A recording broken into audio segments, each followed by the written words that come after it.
Hello, and welcome to my channel. Vice Rhino here, Cirrus over there. Maybe. You say that every time. I didn't say I don't say maybe every time. Not every time. No. I mean, to be fair, I do say hello and welcome to my channel every time. Right, but it's just like I say insert into video tagline here every time. Everybody's got to have a shtick. It grounds us. Also, Token White Dude, thank you very much for resubscribing. I appreciate it. Hat. Can't stay long, but can stay long enough for hat. Thank you for the hat, Jassa.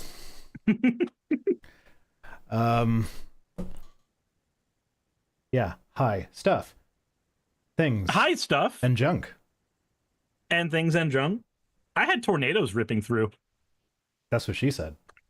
So as you leave the actual neighborhood that my house is technically part of, as you leave the neighborhood, there was I don't want to fully dox myself, but there was a place that had a bunch of statues there, and those statues don't exist anymore. They have been ripped up, and their knees have been shattered. Missing statues. Okay, go on. All right. This is slightly less comfortable now, but Okay, come on, Cirrus. look, just mentioning the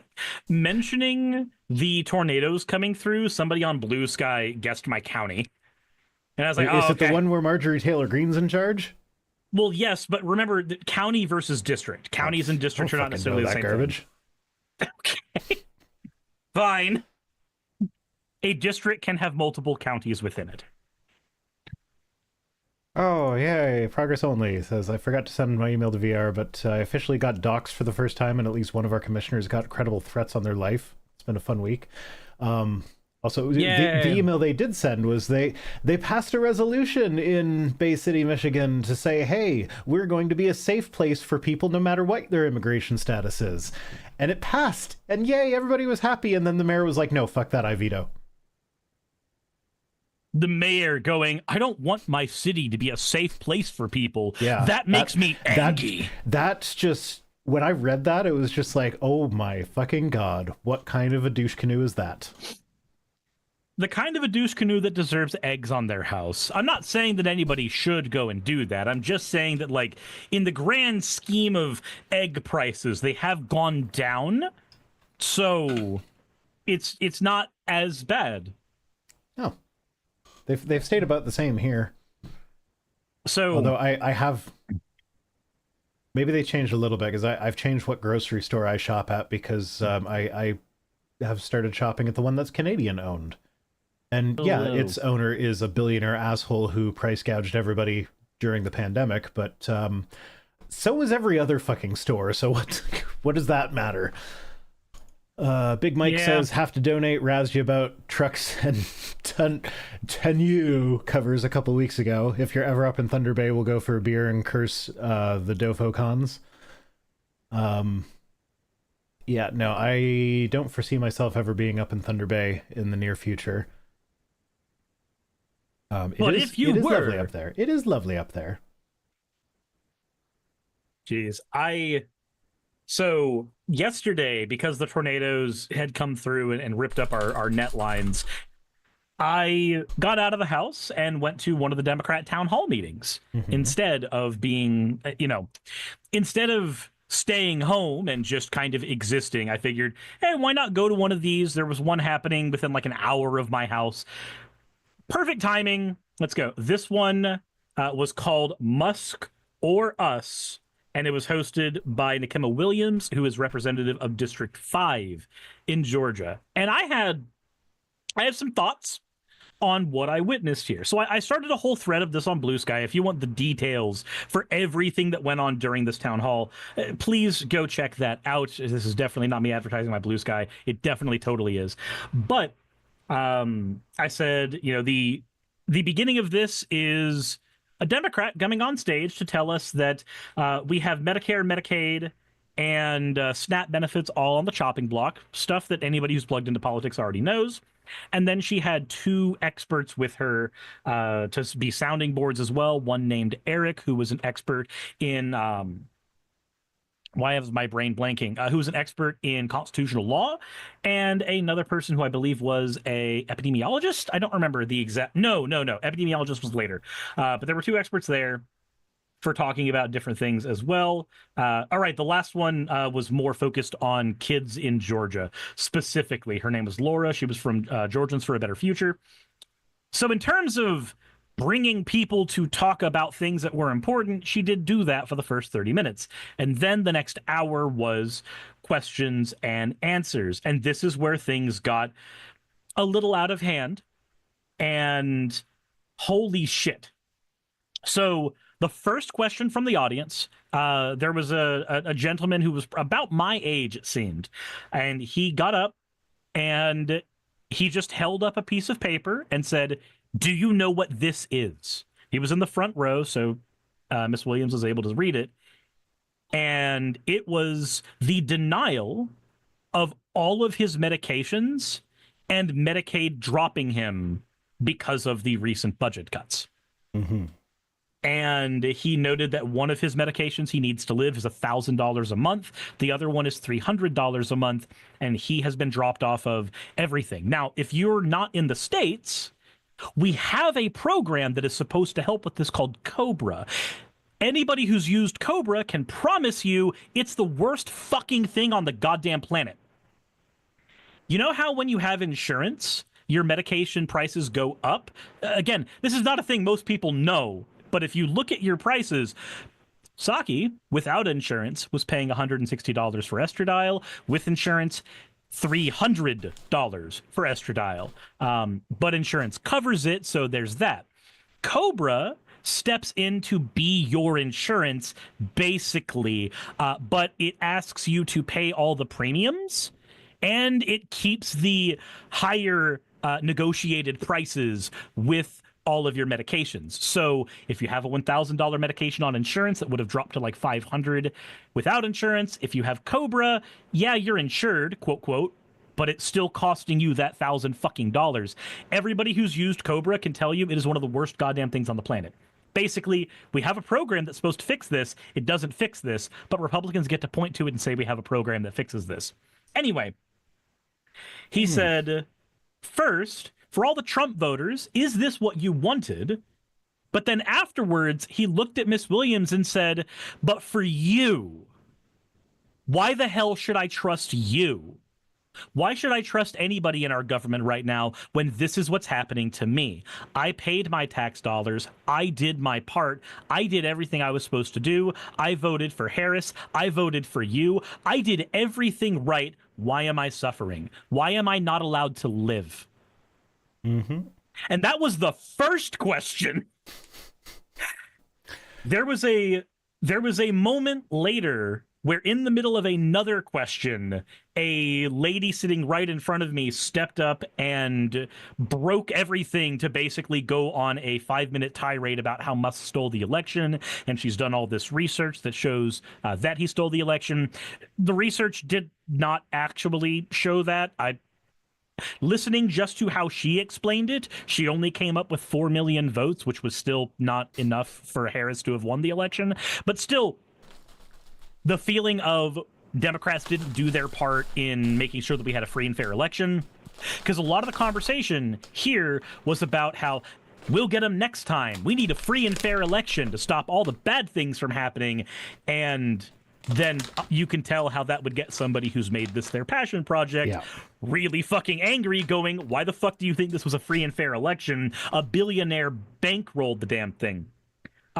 There were several people who spoke here. One of them was an epidemiologist who said that as an epidemiologist, one of her jobs as a PhD epidemiologist is not to look at the fact that a sickness is in an area, but to look at what the underlying goal of the sickness is and the underlying cause of the sickness is. So like the underlying goal of a sickness matters because if we're looking at something like COVID, it is a sickness that cannot try to kill you, else it cannot propagate. If the sickness's goal is to just kill you, the sickness will stop being in the population after a very short period of time. But she said that because of all of that research, because of what she had done for a living, She is thoroughly convinced that Make America Great Again is just an attempt to make America white again, which I did mention before the show. District 5 is in a very urban area of Atlanta, so most of the population here was black. Makes sense that would be a focus. But it also makes perfect sense because that's kind of what Christian nationalism aims for anyway. Wasn't there I forget whether it was Trump or Musk, but one of them like just came right out and said essentially that like, yeah. Oh no. Okay, it wasn't said. It was Trump repealed the executive order that ended segregation in federal contractors. Fennec says I was reading Cersei's thread during this, and it was a fucking ride. Mm-hmm. There was another question from a member of the audience that said, "Can Trump be impeached?" And Miss Williams had to respond. If either the Democrats would need to all have a spine, and we'd need a few Republicans to also have a spine for that to happen. Yes. Because the issue is not impeaching Trump. You can impeach Trump a billion times. What you need is for there to be in the Senate. Yeah, you need the conviction in the Senate, and for the conviction in the Senate, you need a 60% majority. And we have not been able to manage anything even approaching that in a very, very long time. Again, I don't want to get into every single thing that happened here. There already have been multiple articles of impeachment filed against him. Yeah, but they're not going to do anything. Like this, our Congress is limp-dicked here. So you said what Trump repealed desegregation. I'm confused. What? Oh, maybe you could give some context for that. Trump repealed the executive order that ended that ended segregation in for federal contractors. I don't. Yay! That's all the context that I have. I'm just like.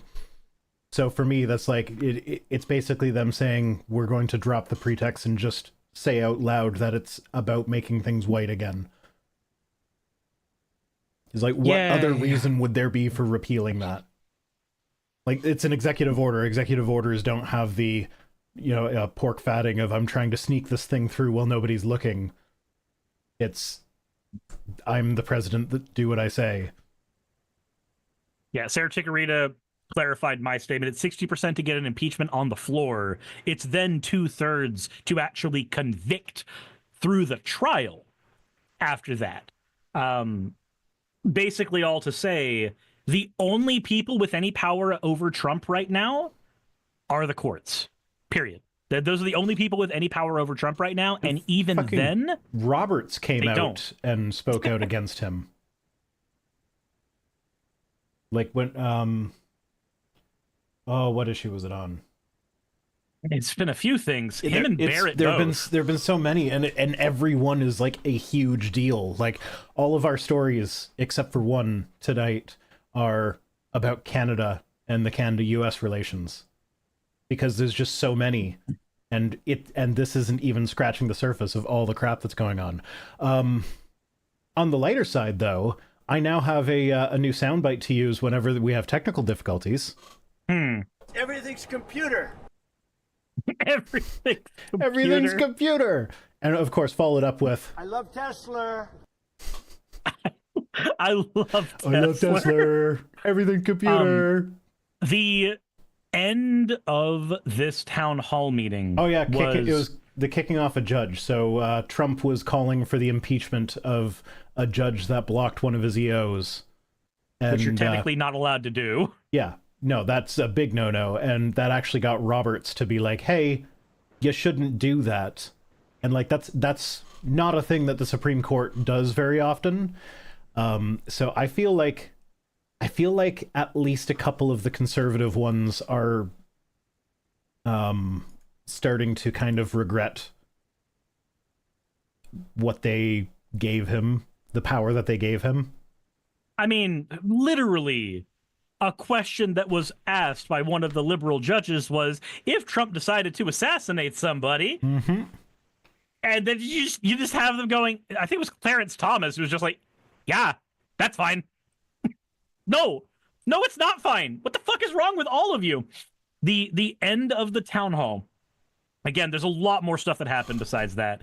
But the end of the town hall was one much older lady, I think like 70s, who said that she has been a protester for most of her life. She has been a card-carrying Democrat since 74 and has been having to fight for her rights from that moment till now, and said, it's time for you to put your boots on the ground, put your feet to the street. This congresswoman can't handle everything. She can't fight every battle, which on the one hand, yes, you're right. On the other hand, I don't fucking care. She still should be doing, all of them should be doing a better job. Williams made a big fuss about, I was one of the ones who walked out during one of Trump's speeches. Like, congratulations, you did that. Now what have you done for the people of District 5 as they're losing their Medicare? Anyway, this person pointed out, you need to put your boots to the ground, you need to get on the street, you need to protest in multiple cities, and that she'll be having a protest from 11 to 12 in the Atlanta Capitol, specifically protesting House Bill 397 this Saturday. So if anybody is wanting to go to that, that is a thing that I suggest doing, because as much as I've said protests don't do anything, they do put you in contact with people around you who are willing to get up and do things. And most importantly, they allow you to have conversations with people that are not on Facebook, Discord, all these other places that are, let's be honest at this point, really, really, really highly monitored. Because after what's happened recently with Mahmoud Khalil, you might want to be a little careful with how you protest. So speak along similar lines. So I was excited this year. I was invited to speak at the annual Ark Encounter protest, and I said yes to that. I just emailed the organizer today to be like, hey, unless things make a really big change for the better in the next couple months, I am not comfortable crossing the border. And her response was, yeah, I get it. I'm based in Ontario too. I might not be going either. So like, this is it. And like, I used to have my Nexus card where like I could just hop across the border anytime I wanted with minimal security. They'd barely ask any questions. Several times a week, I'd be over in Buffalo, just like taking kids to the science center, buying gas because it was cheaper. Dairy products were usually cheaper. I don't think the eggs are cheaper anymore. I think we win on the eggs now. But yeah, I used to cross the border all the time, at least once or twice a week. We had memberships at the Buffalo Zoo and the Buffalo Science Center, so we'd take the kids there all the time.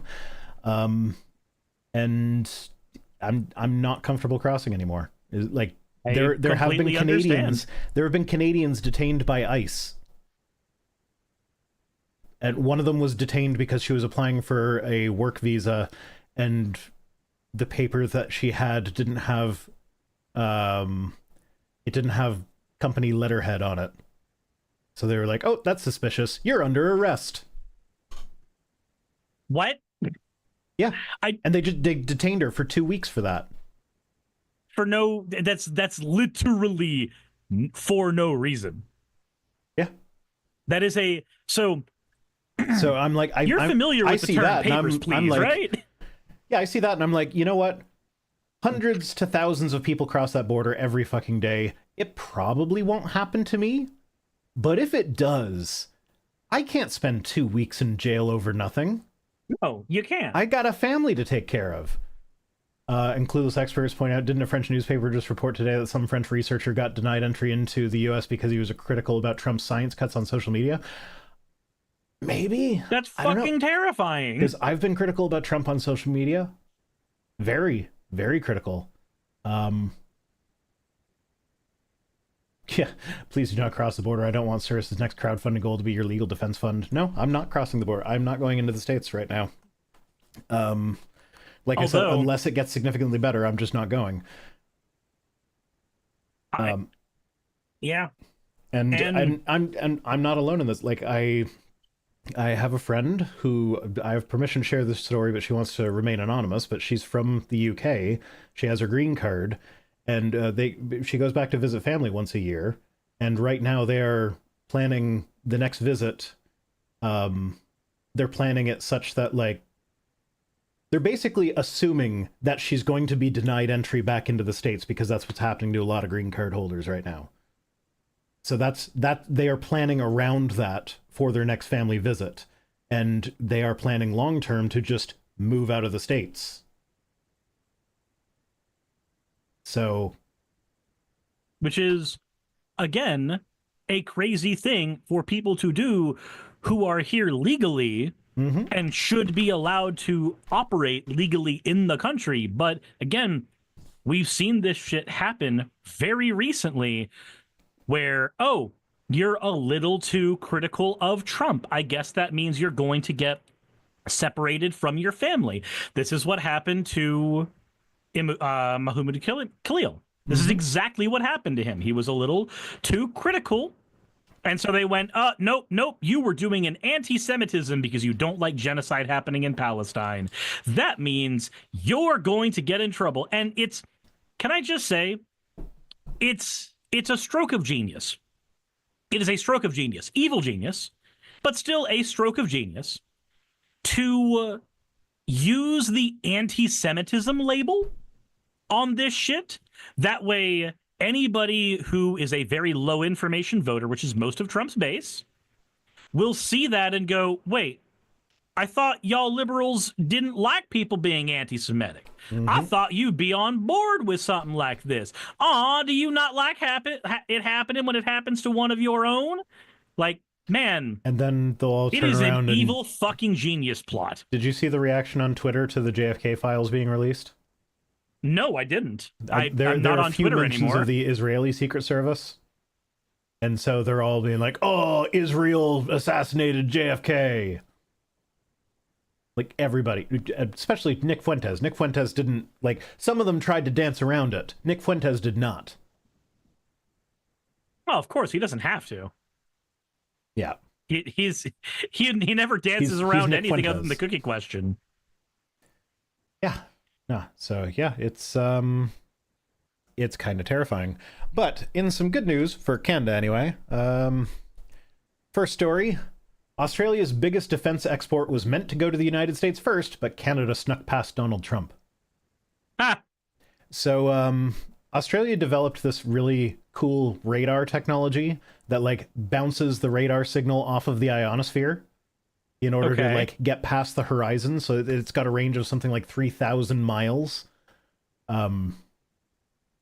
Which this is on ABC, so they gave it in miles. I don't know what that is in real units, but it's a little like 2.2 or 2.3 kilometers per mile. I was just gonna like round to in between 5,000 and 6,000 kilometers if I had to guess. But yeah, so they bounce it off the ionosphere to get a further signal. It's been around for something like 30 years, but from what I'm gathering from this article, Australia is the only country that has it so far. Like, they've kept it to themselves. And they were in the process of selling it to the United States. They were going to deploy it on the West Coast because it can actually see... 1.6, not 2.2, sorry. Yeah. Yeah, no, so I know 60 miles an hour is 100 kilometers an hour. So 60 miles is 100 kilometers. So it's roughly double, a little bit more than double. But yeah, so their radar system, if set up on the West Coast, would see all the way to China. So they could monitor the entire Pacific Ocean. They were like, yeah, that's not going to the U.S. Not now. Yeah, no, they've been in talks to sell it to them for, from what I gathered, like several months. But then Elon showed up with his Doge nonsense, and Australia was like, I don't know about this. And then our brand new prime minister, one of his first acts as prime minister was to call up Australia and be like, hey, you know that thing you got for the States? We're a bit more stable than them at the moment. Why don't you sell it to us instead? And the Australian prime minister was like, yeah, sounds great. Jesus. So, our country is such a joke right now. A threatening, terrible, horrible joke, but a joke nonetheless. Yeah, and the way it's supposed to be deployed in Canada, it's ostensibly for monitoring the polar region to make sure we're not getting like an Arctic attack happening. Mm-hmm. But with the range of this thing, it would also monitor our southern border. So that feels very, very useful, just in case, I don't know, Trump decided to do something. You know, I have to ask myself a very important question. Do you remember when the idea was floated around, very, very briefly, that the U.S. military wouldn't agree with whatever terrible orders Trump asked them to do? Do you remember when that was floated around a bit? I hope that's true. Remind anyone who's watching this who might be in the service, remember, it is your duty to not follow illegal orders. Yeah, I don't think anybody there actually has ever been in the military, anybody who's proposed that. Because if you're in the military, it's very difficult. It's very hard to tell what an unlawful order is. Yeah. It's very hard to tell in the middle of being given one what an unlawful order is. So it's a funny, great fantasy that all of our troops are just going to do the right thing and put down their weapons if Trump decides to go full dictator. But it's not going to happen. I'm from a military family. Trust me, the brainwashing is far stronger than you fucking think. Yeah, and even if it is an order that is very clearly illegal, there's a very heavy peer pressure component to it. Where like, am I going to be the guy who narcs on my unit? Correct.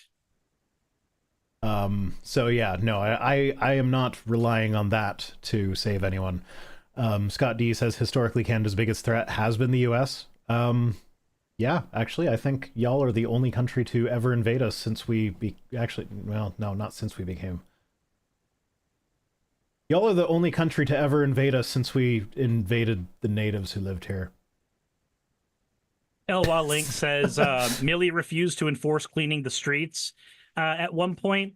So, if the president says we are invading a country, that is a much easier sell, and I hate wording it this way, but that is an infinitely easier sell for any military personnel than I need you to fight these people domestically. It is an infinitely easier sell to dehumanize an enemy than it is to say fight these people from within for members of the United States military. Mm-hmm. Because our military training, once upon a time, we don't do this as much now, but once upon a time, our military training was based on dehumanizing the enemy to make them easier to kill. Our military training shifted with the interconnectivity of the world from dehumanize the enemy to make them easier to kill to put forth the argument that if you do not kill the enemy, they will kill your friends and family. You don't have to dehumanize the enemy if they are considered equivalent to a home invader. It is a very easy sell for any president to go, hey, by the way, this is what you're doing right now.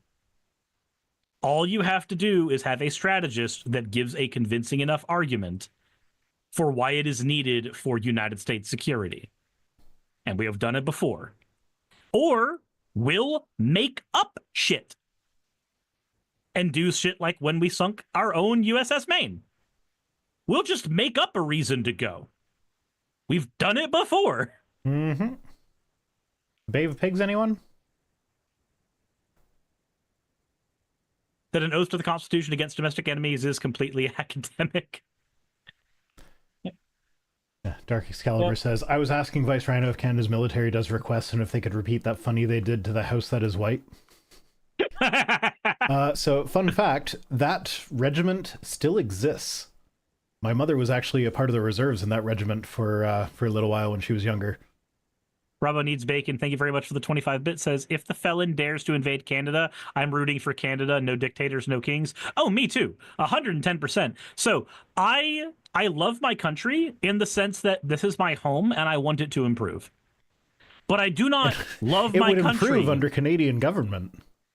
It would. If you guys, so I would be rooting for Canada. The 11th province.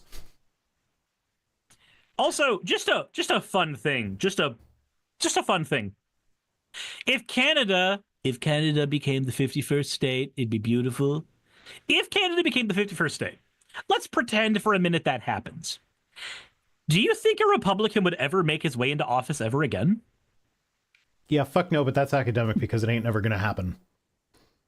Because understandable. What you said earlier about the enemy killing your friends and family, Canadians will fucking do that when you piss their military off. So, and I'm not saying that as a point of pride. Look, Geneva Suggestions is a Canadian joke more than anything. Yeah. No, it's. I probably said this last week. I don't remember because I had too much scotch. Yeah, no, the joke in the Canadian military is it's not a war crime the first time you do it. Mm-hmm. So it's not. All you have to do is be really creative with what you're doing. If you're creative enough with the thing you do, it's not a war crime because it will likely be the first time it's happened. Yeah. So yeah, anyway, this sale from Australia, it's actually their biggest military sale in history. And we snagged it from y'all. Because nobody trusts Orange Man. Nor should they. Like I'm thinking back to all the Twitter interactions I had back during his first term, where people would say that like, oh, I'm only saying that because Orange Man bad, and so anything he does has to be bad. And I'm sitting here now like, yeah, Orange Man bad, Orange Man very bad. If you disagree, fuck off. I don't want to have a conversation with you anymore. And that's why I'm not on Twitter anymore. Oh, do you remember JP Sears? No, I don't. So he was that comedian who, I don't want to say he got famous, but like he had a viral video that was his break for his career, where like he was making fun of oh wait, hold vegans. On. I know who this is now. Yeah, He's he was the guy with the long hair. Yeah, never mind. I know who you're talking about. Yeah, so he had it wasn't like funny, but it was like, that's kind of entertaining video about vegans, and that made him famous, and everybody thought he was kind of left-leaning, but then he went hardcore MAGA. Very. Yeah, okay, So, I remember. I've done videos on him. Yeah, so while I was hunting for tweets today, I ran across a sketch that he did about how liberals are getting so stupid or whatever, and it was like someone was painting a swastika on his Cybertruck, and he's like, hey, you know I have you on the cameras on the truck, right? I was like, yeah, so it's my right to do it because I have free speech. You're like, okay, nobody has used free speech as an excuse for why it's okay to vandalize Cybertrucks. No. That's just dumb. That doesn't even rise to the level of straw man. But look, it finished off with like the person was like recording him being like, I'm gonna show the world that you have a Cybertruck and so you support Elon Musk. And then he's like, well, where are you gonna post it? On Twitter? I'm like, yeah, well, Twitter's owned by Elon Musk. Well, I didn't think of that. And he's presenting this as like liberals are getting stupid. How is that even a compelling argument? I don't know, because like I'm sitting there like the only reason I'm on Twitter right now is to collect screenshots of people being stupid, because I spend all of my social media time now on Blue Sky, not Twitter, because Twitter is a cesspit. Like, so how is that even a thing?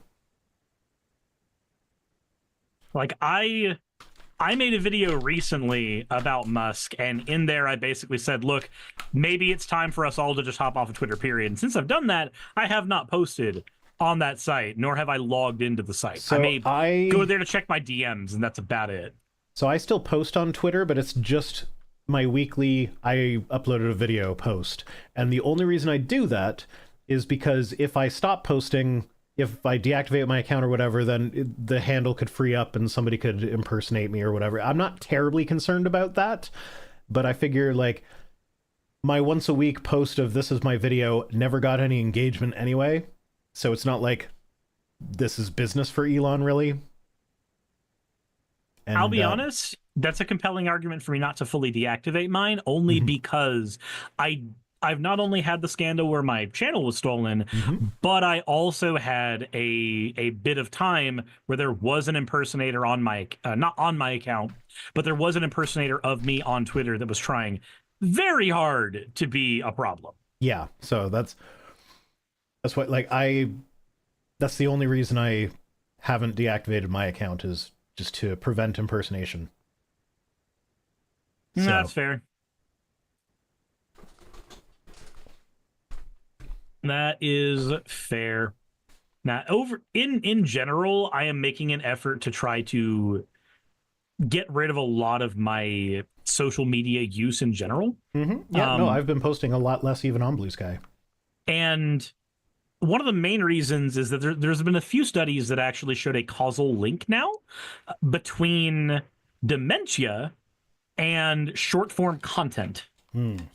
Overconsumption of short form content can actually the way it was worded is because short form content is not something that the brain tries to remember. It's not something that it makes an active effort to remember. It is just a thing that happens and then it is gone, and it lets your brain shut off. It's the equivalent of choosing not to work that muscle. And that is one of the things that is a trigger for dementia to happen. It is just that muscle atrophying at that point. So that actually makes me feel good about myself, because the way I consume content, I actually get kind of annoyed when I like find a YouTube video that I'm interested in and oh my god, it's less than half an hour. That's nothing. Yeah, I'm very happy when a video that I click is long enough for me to get errands done while I'm in the car. Because it's just background noise. It's background noise, and I want to learn something. I want to get some information. And it can be about anything. It doesn't have to be about anything in specific. Yeah, like, I mean, everybody here knows I watch some more news. Whenever their videos are under an hour, I'm a little bit disappointed. And yeah, that's entirely fair. This might come through in my videos. Like my last couple videos have been like under an hour. Well, not the AIG smushed together one, but that doesn't count. And I'm like, I just thinking back to early me, where it's like, oh, my video got to 20 minutes. I better split it into 2 parts. To be fair, though, the YouTube algorithm was very different back then. Yeah, but then there's now where it's like, hey, like my video's under an hour. I must be slacking. So anyway, next up, Carney signals he's in no rush to speak with Trump after visit to UK and France. So Mark Carney is the Prime Minister of Canada now. He's taking over for Trudeau. I'm a little bit concerned because we do have an election coming up and he's not as charismatic as Trudeau. However, his stances against Trump have been strong enough that I feel like he's going to be able to, like, the other guy is Pierre Poilievre, and Poilievre has basically, he made his career up to this point sucking Trump's dick. Hopefully he'll be unpopular enough in Canada. Yeah, and that's the thing. And I know that Trump wants Poilievre to be prime minister because Poilievre was like retweeting that interview he did with what's her face, Ingram, where he was like, I don't like it when the Conservatives are in charge up in Canada because they're actually much tougher negotiators than the Liberals. So the fact that he is actively trying to like, he knows how much Canada hates him, and so he's actively, like, he's doing the thing that Russia did with him, where like during the election every now and then the GOP, or like one of like the Tim Pool or one of the Russian flackies that has, like, it's been shown now, it's a matter of public record that they have been paid by Russia to disseminate propaganda. Every now and then they would come out and be like, oh, look, Russia actually really loves Biden. I don't know if you guys remember back that far with all the fucking scandals that have happened. But I feel like Trump is trying to do that in Canada right now. Very, very likely. I mean, you remember how long he went on tirades saying that, oh, the invasion of Ukraine would have never happened under me because Putin was scared of me. He respected me. It happened under Biden because he doesn't respect Biden like he respected me. Yeah, meanwhile, Putin has just... It's still going on under you! Did you see the developments that happened this week? I can't keep up with everything. What else happened? So there was the ceasefire talk that like Putin and Zelensky were actually both involved in this time. And Putin was basically like, I want everything. And Trump was like, Zelensky, you need to give him everything. And Zelensky was like, no. And then, as it was supposed to be like a gesture of good faith, Russia promised to stop bombing their energy infrastructure. And then the next day, they bombed their energy infrastructure. Yeah, so it's like, no, why Putin can you... is basically just flaunting the fact that he can ignore anything that Trump says. Any dick waving that Trump tries to do, Putin can just ignore it, and Trump will just come groveling right back to him. So it's like, no, Putin has zero respect for Trump, and it is very obvious. But. So, a theory about that. You've seen the meme where it shows that like Trump is a weak man's idea of a weak man's idea of a strong man. So, I actually think that has a lot more weight than people generally think. The reason I think that, I think Trump is a pawn of basically everyone. Yes, he's the guy in charge. Yes, he's the guy with the power. But think about it. He's a pawn of the Heritage Foundation. The Heritage Foundation gave him a list of the people they wanted in, and he's been putting those people in office. He's a pawn of Russia because his entire career right now, where Russia is concerned, is to just do what Putin says over and over and over again ad nauseum. He's a pawn of Elon Musk. He gets insulted by Elon's kid in the White House and doesn't do anything about it. But oh no, if a news reporter says one bad thing about Trump in his presence, he goes, I'm the president. You don't talk to the president that way. You do not speak like that ever again. If any of you have seen that fucking video. This is a man who is in the pockets of a bunch of other powerful people, and the only reason he has any importance is that he is currently the person in office. I feel like the person that booped him in the face with the microphone needs to get a Pulitzer Prize for that. Yeah. And honestly, like, when that happened, I like jokingly was like, "Ooh, I hope that was laced with something." And then I logged on to Twitter, and everybody, and like all the conservatives were like, "Oh, they need to be put in prison because they were trying to assassinate Trump by booping him lightly in the face with a microphone." I'm sorry that your president is so weak that a microphone is enough to take him down. I'm so sorry. A microphone covered in like the softest thing ever. Yeah. This is an attempt to assassinate. It's like, no, man. When there's an attempt on his life, there's been blood. It's guns and blood. You'll know it when you see it. It's not an accidental boop. Anyway, so Prime Minister Carney, his response to Trump has been like I said, he's not charismatic like Trudeau was, but he's doing the right thing. So like, for instance, tradition holds that the Prime Minister first place they go after they're elected, first official trip they go when they leave Ottawa is to the States to chat with the President of the States, our closest ally. Mark Carney, first thing he did was go to the UK and France. And then he finished it up in Nunavut, which is still in Canada, but it's outside of Ottawa, so that still counts as part of the tour or whatever. And he did that very purposefully. So like in this case, it's because Canada has French and British origins. So going from France to the UK to Nunavut was very intentional. It's a recognition of the cultures that make up Canada. We're French, we're British, and we've got a lot of Native American. And we have a lot more respect for our Native Americans than south of the border, generally speaking. And I feel like that's been getting better recently, although it's not. There's still a lot of problematic stuff going on there. Just ask anyone who lives in Northern Ontario. But still, the point is, it was meant to be like a recognition of the three peoples that make up Canadian culture.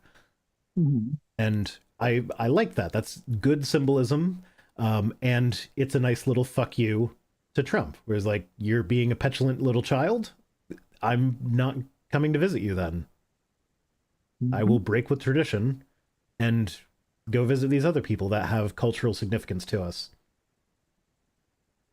Yeah, we don't really have that many allies left, all things considered. Yeah. And on top of that, when asked about Trump's tariffs, he basically said, I'm not going to sit down at the negotiating table with Trump until he stops calling the prime minister governor, until he stops referring to us as the 51st state, and until he acknowledges our sovereignty. So when Trump acknowledges that we are our own country, then I will come to the negotiating table. Aside from that, no, I'm not calling him. I'm not going to Washington. And I hope he sticks to that. I would hope so too, because that's a very fair stance. Because it should be easy for Trump to go, yes, Canada's its own country. Look at a map. It's what he did with the Gulf of America. That's what he did there. Did you see that CNN when the astronauts landed in the Gulf of Mexico? CNN referred to it as the Gulf of America, which is called the Gulf of Mexico elsewhere. That was disappointing. Yeah, that's so CNN is spineless. I'm just gonna say that right now. Their entire shtick is to be the antithesis of Fox News, because Fox News was created to be the antithesis of CNN and MSNBC. That is it. They have fallen very much into that line of thinking, and only that line of thinking, as opposed to actually having a goddamn spine. Yeah. But yeah, so that's kind of, so he says the starting point of an expected future call with Trump will be him reaffirming and reinforcing Canada's sovereignty, something the U.S. president has repeatedly threatened. And then when asked about Trudeau's assertion that Trump is trying to torpedo Canadian economy to make it easier to annex, Carney said there are misconceptions about Canada's resilience in the United States, and he's going to disabuse that misconception. Okay. Like, there have been a lot of economic forecasts, and with what Canadians have voluntarily done already with just shifting their buying habits away from American products and stores, if this trend continues, that will lead to like a 0.6% growth in GDP and an extra, I want to say it was 600,000 jobs created. It was in the hundreds of thousands of jobs created just from actions that Canadians have already taken without there being tariffs. It's almost like y'all are better off without us. Yeah, like there will be some stuff that hurts if there are tariffs. You're our biggest trading partner, but we're also your biggest trading partner. Mm-hmm. So this isn't a situation where you can just wave your dick around and expect there to be no consequences. Yeah. Yeah. Also, freaking Dark Excalibur, why? We're talking about Trump, and you have to maybe deal with other shit that I'm not here for. What's Fine. Up? It's just fucking It's that. It's that, Rhino. It's that. And you knew it was that. Yeah, God fucking why? Why are there so many of them? I have all of them. Do you collect these like they're Pokemon? Yes. I have a standing order with my editor that anytime you do an uwu, I get an MP3 of that uwu. Oh my god. And it's on random on my one button. I want less of life. That's what I want. Okay, there is another new thing on my soundboard that I'm not sure where else I'm going to fit this in. But this well, like, I'm just going to play it. I don't know how to explain it, so I'm just going to play it. Just play it, because I have to do more stuff now, I guess. What does Mummy need? Sibian. So Mummy needs a Sibian? Yeah. That was my 6-year-old. Okay. Saying that Mummy needs a Sibian. What is a Sibian? You don't know what a fucking Sibian is? What kind of degen are you? What kind of weak-ass degen are you? If you Google that, do not have it visible to stream. You know what? We're just gonna do it live. No, do not visible to stream. It's not gross or anything. You're not going to be offended, but Twitch will be offended. Let's see here. Huh. It's not letting me see this at all. Oh, okay, I see. Neuromnifus says, what's a Sivian? It's not Sivian, it's Sibian. Sybian. It is it's a sex toy. It's basically an artificial guy with a dick that a woman can ride, and it is apparently very, very good. So I was just minding my own business in the house when I heard my child yelling out, "Mommy, you need a Sibian! Mommy, you need a Sibian!" And I'm just like, what the fuck? How does... Okay, several things went through my head. Like, how does this child know what a Sibian is? Why does this child know what a Sibian is? Why does my partner need a Sibian? Am I going to be replaced soon? Like, I need to know the details or whatever. Then it turned out when I investigated a little further, it was they were playing Minecraft together, and that was her trying to say obsidian. Obsidian. So I was very freaked out for a second there. I was like, nope, they're just looking for obsidian. Okay. Okay, that's much different. It is very much different and very much more very wholesome. much different. Yeah, that is. Lore, also, thank you for redeeming your points for something far better than that other shit. Oh, wow. There. That's at least better than the other shit. I love Tesla.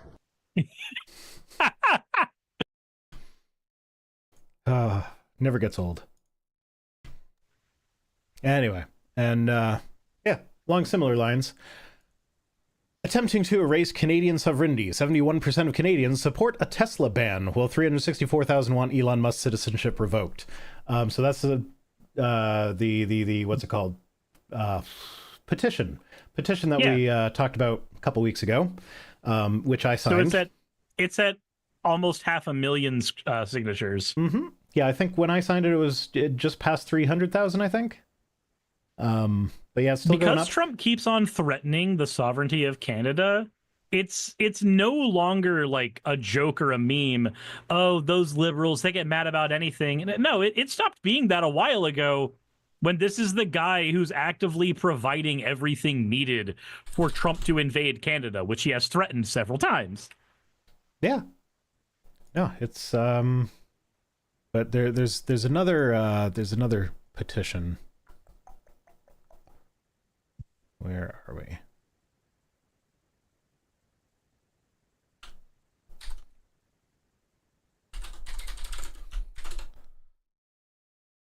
Okay, here we go. So there's another petition, which this one is okay. So the new petition is to basically don't give Trump special treatment when it comes to entering the country. He's a convicted felon. Convicted felons are not allowed to enter the country. Yeah, so that's fair. There's a petition to not allow Trump to enter the country. And again, it's Charlie Angus from Timmins and James Bay that is sponsoring that petition. And Charlie Angus is... we like Charlie Angus. Progress only. Please sow it. I think you mean sign. I think it's please do it. Please do it. I did sign that one. And that one was introduced by Gerald Aldridge from Fairview, Alberta. Alberta is basically our Bible Belt. So, yeah. There's a convicted felon who wants to take over our country. Let's not let him in the country. I feel like that's a no-brainer. Thank you, anonymous gifter, for gifting a tier 1 sub. But yeah, so 71% of Canadians support banning Tesla. I know British Columbia has revoked the rebates that EVs get, electric vehicles get in Canada. BC revoked it just for Tesla. So yeah, Tesla sales are down 70% in Canada right now. Now that's not necessarily specific to Tesla, because apparently EVs in total have dropped by 79%, and that's because a lot of the EV rebates have been paused. So 70% drop is not necessarily that big a deal, but that's between December and January. I imagine it's going to be a bigger drop. Did you see January and February? Speaking of the drop for Tesla, did you see Musk crying about how Tesla's doing right now? Well, so here's the thing. If Tesla stock... I just want to do things that people need. If Tesla stock drops far enough, I forget what it's called. They have to divest it, don't they? No, so he could... I forget what the fucking term is called. It's some finance bro term where, because he used Tesla stock as collateral to borrow money to buy Twitter, they can force him to sell Tesla stock, which then would cause the stock to crash even further. And if he cannot pay off the loans, they could potentially repossess Twitter from him. Ah! So, margin called. It's a margin call. So, and I've been saying if Tesla stock, what I saw was if Tesla stock gets down to 114, nobody knows for sure, but that's where all the finance experts are saying is probably going to trigger a margin call. Is at 114. And I don't understand any of this shit. I am not a finance bro. So I could have this completely wrong, but that was the, I don't know, fucking Yahoo Finance article that I read about it. It wasn't Yahoo Finance. This article's on Yahoo Finance. It was like, I don't know, Forbes or some shit. So yeah, people aren't buying Teslas. Yeah, because that's December and January, I don't think that's really representative of what the true drop is going to be, because like we're seeing numbers from Europe and the UK and stuff right now, and like Germany in particular, which, you know, they since the 1950s, they don't really brook any tolerance of Nazis. And something like 94% of Germans have said they will never buy a Tesla. You know what? Good on them. Yeah. China, biggest EV market in the world. Second biggest Tesla market in the world. They're losing, Tesla sales are down in China. They're losing to BYD, which is, you can't buy a BYD car in North America because of a bunch of tariffs and bullshit, but it's basically, BYD is what Tesla wants to be. It's actual good futuristic cars.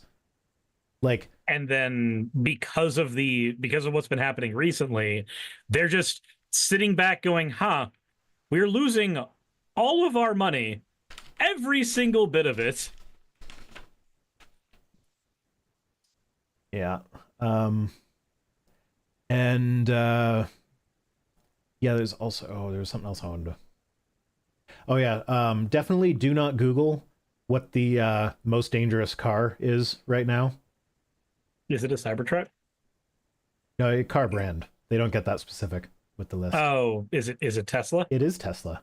When you calculate like how many deaths per so many thousands of miles driven, Tesla came in number one. Gee, I wonder why. Is it because... It's because they're calling cruise control full self-driving. And that's...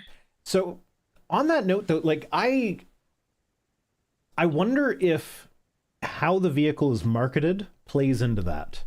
Because, oh, is there a Heidi in the chat? Someone's saying hi to Heidi. She's not in the room with me. Yeah, anyway, because, so I drive a Hyundai, and Hyundai also made the list of, like, most dangerous cars. It was number 5. And the list that I saw... Are there that many car brands? Yeah. There are more than you think. Because, like, I only know, like, 7. Okay. But, yeah, I don't know. I didn't scroll down to see how many car brands there are, but Oh yeah, it's because it literally does a Wile E. Coyote. Did you see that video? The Mark Rober video? Mm-mm. So he grabbed a car that uses LiDAR in its automations and compared it to Tesla, which only uses visual cameras. And there were a bunch of different tests. The Tesla ran over the child again, because it always does. But one of the final tests was you paint a big wall as if it's the road still going. And of course, the LiDAR car stopped, because LiDAR don't care what you paint on the wall. LiDAR sees a wall. But the Tesla uses only visual cameras, and it doesn't have the processing power of the human brain, so it's not noticing that there's some discrepancies at the edges of the wall. It just sees that the road keeps going. So it just smashed right through it. Oh. So, yeah, Teslas are about as smart as Wile E. Coyote. But yeah, so that's a fun video. It's on Mark Rober's channel if you want to go watch it.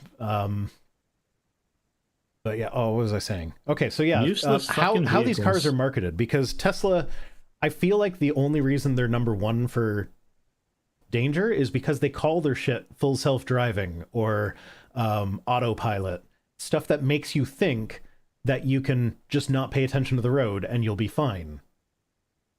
And then you die. And then you die. You kill somebody. Or you kill someone else. There's another video I saw where apparently it hasn't been confirmed, but the thing that we think is happening is if there's a motorcycle in the dark, it sees two little lights that are close together. So it's like, oh, that's a car that's far away. And then it rear ends the motorcycle. So, yeah, LiDAR would work a lot better than that. How much do you want to bet LiDAR is more expensive? Yeah, but not by much. Like Mark Rober goes over it in the video. I think it was only like $4 per module. But it doesn't need to be that much more expensive for cheap ass Elon Musk. Yeah. Yeah, but because I also like, of all of the different, like, admittedly my experience is limited, but I have experience with Toyota's fancy schmancy. I'm just going to call them glorified cruise control, because that's what they are to me. So Toyota's glorified cruise control, I have experience with Chrysler's glorified cruise control, and I've experience with Hyundai. And by far, Hyundai is the best. And I'm wondering if that plays into why they are higher up on the list of dangerous vehicles. Because if it's the best, it feels reliable. I feel like I can trust it more than I can trust my Toyota's thing. So are there people who aren't like me, and when they get that, because I would never trust, like, my car, technically, I could have cruise control on local roads. It won't, like, look for stop signs or whatever, but, like, if a car stops for a red light in front of you, my car will stop behind it. And then when the car goes again, my car will go again. So it's fairly autonomous. It has the capability of being fairly autonomous. And it's like, I would never trust it in that. Like, I tried it once to see if it worked, and it did. And then I'm like, great, I'm never using cruise control in a residential area.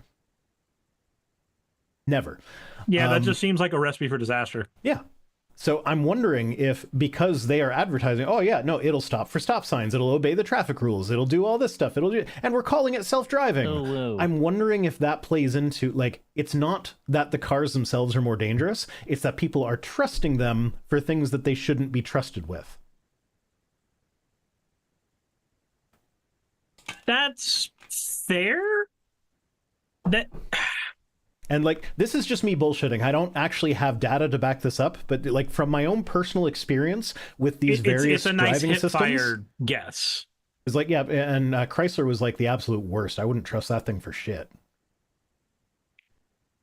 Toyota's is a little bit annoying, but, like, it's just that it doesn't seem as...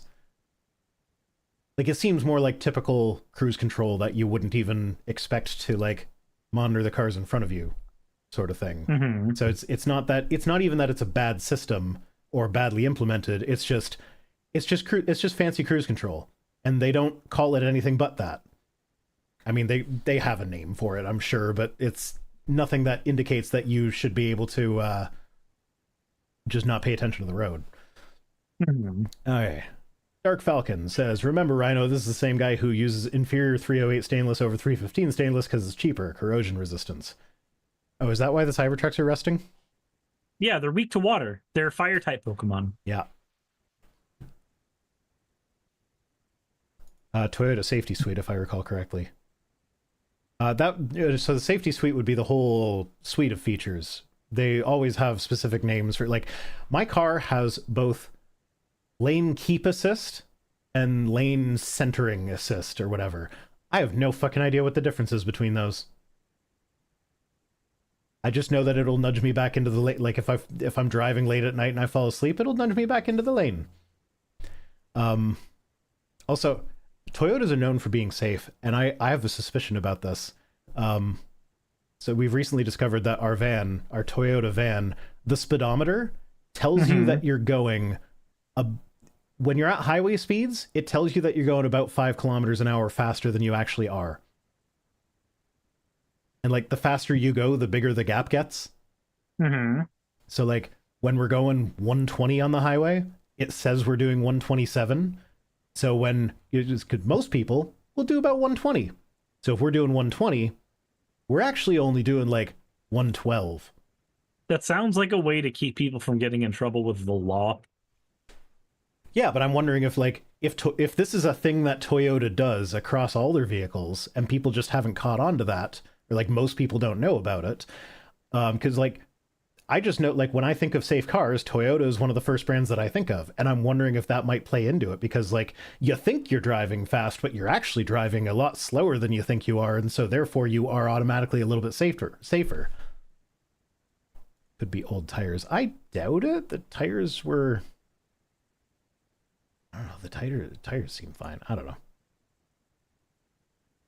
I know. Dark like, Excalibur says, why are they weak to fire as well then? I don't know.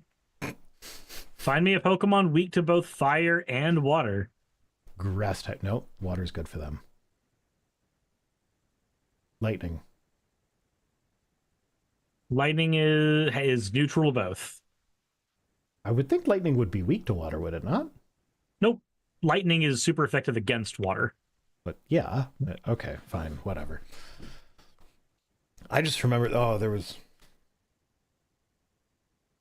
I'm sure somebody's developed a calculator for this. I forget what game it was, but there was a game that I played recently. Not recently, but like within the last couple of years recently. Fezzes are cool. Where they had like it had an element of elements to it. But it didn't actually fucking matter. So like if you chose the water thing against the fire thing, it would be the same as if you chose the electricity thing versus the grass thing. Then why have it? I don't know. What? I don't know, but it was one of those things where it's like I was trying to like plan things out, being like, okay, well, this is probably better than that, so I will use that. And then I learned that it actually made no difference, and it was like, oh, fuck. Oh, Naki Bree figured it out. There is a Pokemon type combination that is weak to fire and water, and it actually makes sense with it being a fucking Cybertruck. What is it? Ground Steel.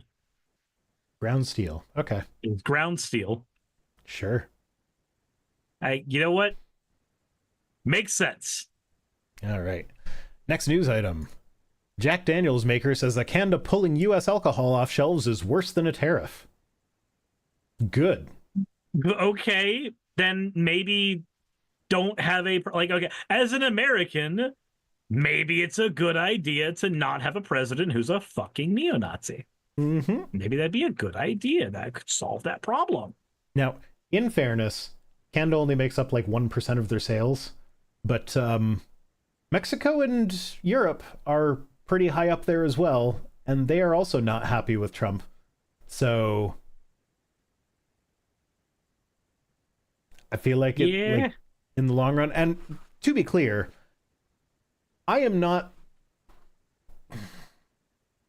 like rooting for Americans to lose jobs and have an economic recession while Canadians are all like up here taking it easy and like, well, fuck you, should have voted for someone better.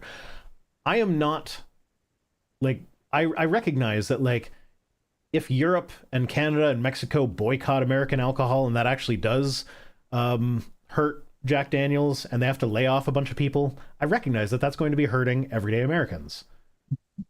But at the same time, it's like we can't just roll over and let Trump steamroll us out of concern for American workers that Trump is going to fuck over either way. You can't. I think the best way to think about it is this. You can't look at it like Trump is holding the American citizens hostage. He is 110%. In some ways, actually, quite literally, with what's been screwing up with our recent passport systems. But you can't view it that way, otherwise he wins. Is he doing that? Yes. Can you let it affect your decisions? No. Well, so that's the thing. Like earlier, I got kind of excited about the fact that like Canadians' actions on their own are going to result in growth for Canada and a better economy for Canada. And like I recognize that that comes at the expense of stuff happening in the States. Like it's in our capitalist hellscape, it's a tit for tat. If I spend my dollar on a Canadian thing, that is a dollar that I have not spent on an American thing. And if I'm spending fewer dollars on American things, then Americans are going to have fewer dollars. Because that's how dollars work. Although, I've been playing a lot of Timberborn recently, which it's a city builder where you use beavers. And part of the end game when you're doing it is you can build little beaver robots. And so the beavers have a happiness rating. And you provide them with fun things to do, and they're more happy. And so in the end game, everybody plays it a little bit differently, but what I always go for is replace all of the beaver jobs with robots, and then all of my beavers are unemployed. But now that means they spend all day every day going to do the things that make them happy. And so their happiness rating is off the charts when you replace all their jobs with robots. So I'm sitting here like, this is a post-scarcity world that I'm building here. So if Timberborn's taught me anything, and like, I recognize the basis for this post-scarcity world is you can't be charging for necessities. So like, when a beaver gets hungry, he doesn't have to have a job in order to buy food. He just walks into the warehouse that keeps the food and eats some. Beaver robots, isn't that called a fleshlight?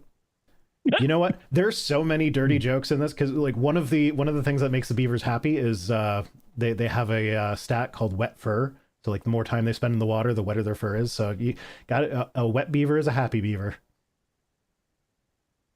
But yeah, there's so many little jokes like that in that game. It's perfect for me because I like city builder games and I like childish humor. So yeah, fair enough. But yeah, no. So it's and I recognize that we can't like build our society around a video game that I played once. But like it is a little bit thought provoking, and this is what it would take to have a post-scarcity utopia sort of thing. You imagine a better society. Yeah. I can with beavers. And like I also recognize that like part of the thing that makes that possible with the beavers is that they have to be willing to work for no money. Because like you don't get the robots without putting a shit ton of work in first. Yeah. Beavers happy because they got wood. Yep, that's one of the core stats is how much wood you got. But if you think about it, the only reason that you have the mentality, not you, but like you as a viewer, the only reason you as a viewer have the mentality that people need money for things is because in the list of those things is food, healthcare, everything. Like people will develop things on their own in a world where all of their needs are taken care of. Yeah, if but you have no, so I think you misunderstood. So what I was getting at was not that they need to work for money part. It was in order to have the things, before you have the robots giving you all the things for free, you need to work and you need to do whatever job is necessary that you're capable of doing in order to provide these things, which are free for everyone. Yeah, you're just describing communism. It's like, yeah, I know. I recognize that. But it's like, would I go to work to be a farmer working 16-hour days, backbreaking, heavy manual labor for no money, and like, yeah, all my food is free or whatever, but then you look at the person who's stocking shelves at the place that has all the, I guess it wouldn't be Walmart because we're talking post-scarcity here, but like the depot that has all the supplies, person stocking the shelves there probably has a cushier job than the person that's breaking their back in the field, and they both get nothing except free access to the necessities. So like, I recognize that there are difficulties here. It's not as simple as the Beaver video game is making it out. I think the Beaver video game's doing fine. Okay, so in Star Trek, people only do the jobs that they want, and the Federation to think that we see jobs as doing it because it's their passion. It depends what episode of Star Trek you're in, because sometimes they have money, sometimes they don't. It's kind of weird, but yeah, I think without replicator technology, Star Trek becomes a not possible utopia. Because that's the thing, is that you need someone to make the clothes, you need someone to grow the food. Replicator technology just solves all that. It's basically, it's basically the, don't think about how all the necessary manual labor actually happens. We've got replicators for that. Everything else is a passion project. I mean, it makes sense, though. This is why one of the things that I like is, I don't know if you've seen The Orville. Not a lot of it. I've seen all of the first season and a little bit of the second season. Okay, so you've seen it after the show recognizes what the fuck it actually is. Because, like, season 1 of that show, the first 3 episodes, it thinks it's Family Guy and Star Trek. And then after a while, you can tell that Seth MacFarlane realized, oh, I'm just making a Star Trek show. I'm just going to lean into it being a Star Trek show and it'll be fine.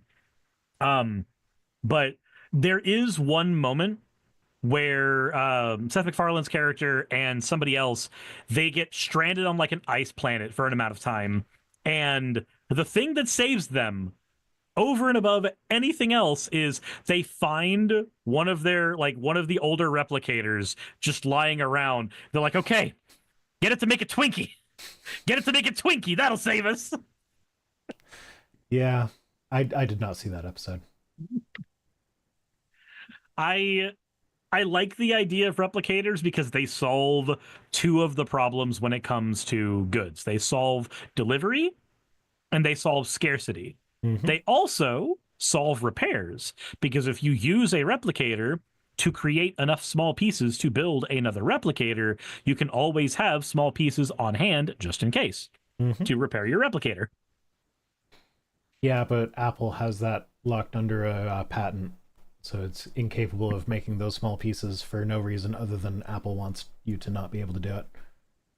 Well, Apple can and go I'm picking fuck on off. Apple here, but like Microsoft would do the same goddamn thing, Nvidia would do the same goddamn thing, AMD would do the same any tech company would do the same goddamn thing. So like, don't think that I'm picking on Apple because I dislike Apple, even though I do dislike Apple. I recognize that they'd all do that. Fuck them all.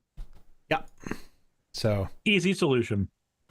Yeah. So anyway, Jack Daniels getting pulled off the shelves, and they said it's worse than a tariff because, like, at least with a tariff, your product is still being sold.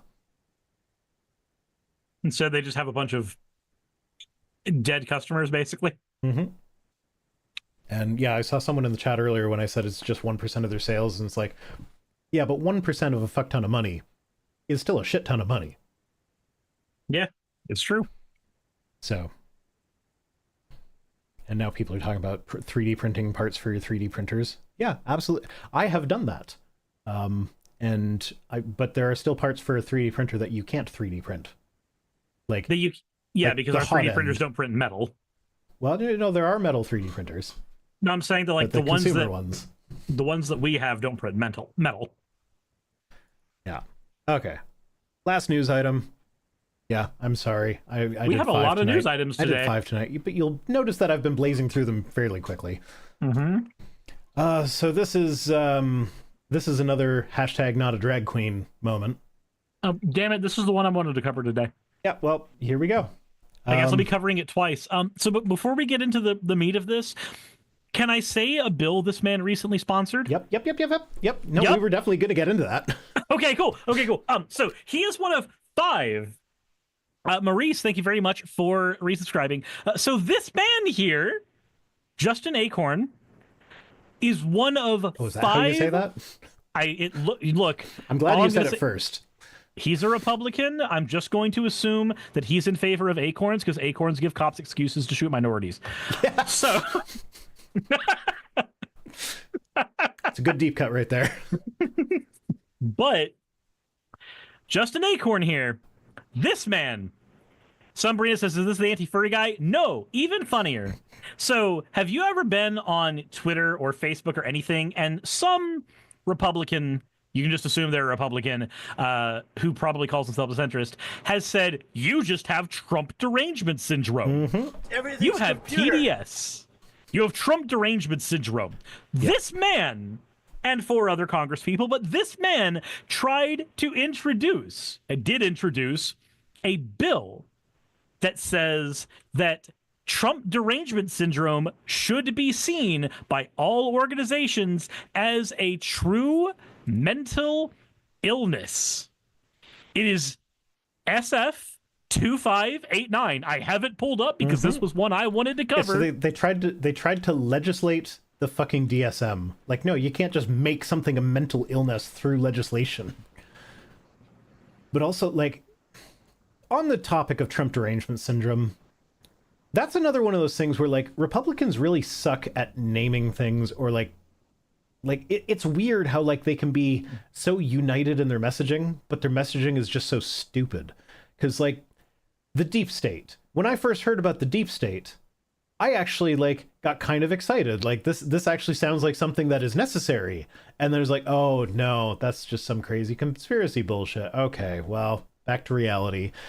Same thing with Trump derangement syndrome. I thought that was like people who think that Trump can do no wrong. So no matter how obviously deranged the man is, there are people who want to suck his dick. So like that was the way I read it the first time I read it. And I was like, yeah, okay, that actually kind of makes sense. It was like, oh, wait a minute. You're saying that we have Trump derangement syndrome because we don't like the evil dictator. Yes, and and to be fair, like this has been used by more than just Trump. Vosh's fans do the same thing, saying that like people who are mad at Vosh have Vosh derangement syndrome, and I'm familiar with this term being used in a lot of things, so I never really had an issue with how it's named because again, I'm used to this being used in a lot of different areas. But it is hilarious to me. It is so hilarious. Of the 5 authors of this bill, he was not just a fucking sponsor. He's one of the authors. Do you know how many words are in this bill? How many? Do you know how many words are actually in this bill? Nope. Let me see here. Because from what I'm seeing here, you see here, long description. Senate Bill 2589 has no long description. Okay, interesting. I don't see any more than just Trump derangement syndrome addition to the definition of mental illness. Let's look at the actual thing here. Moment. This is a... Sure.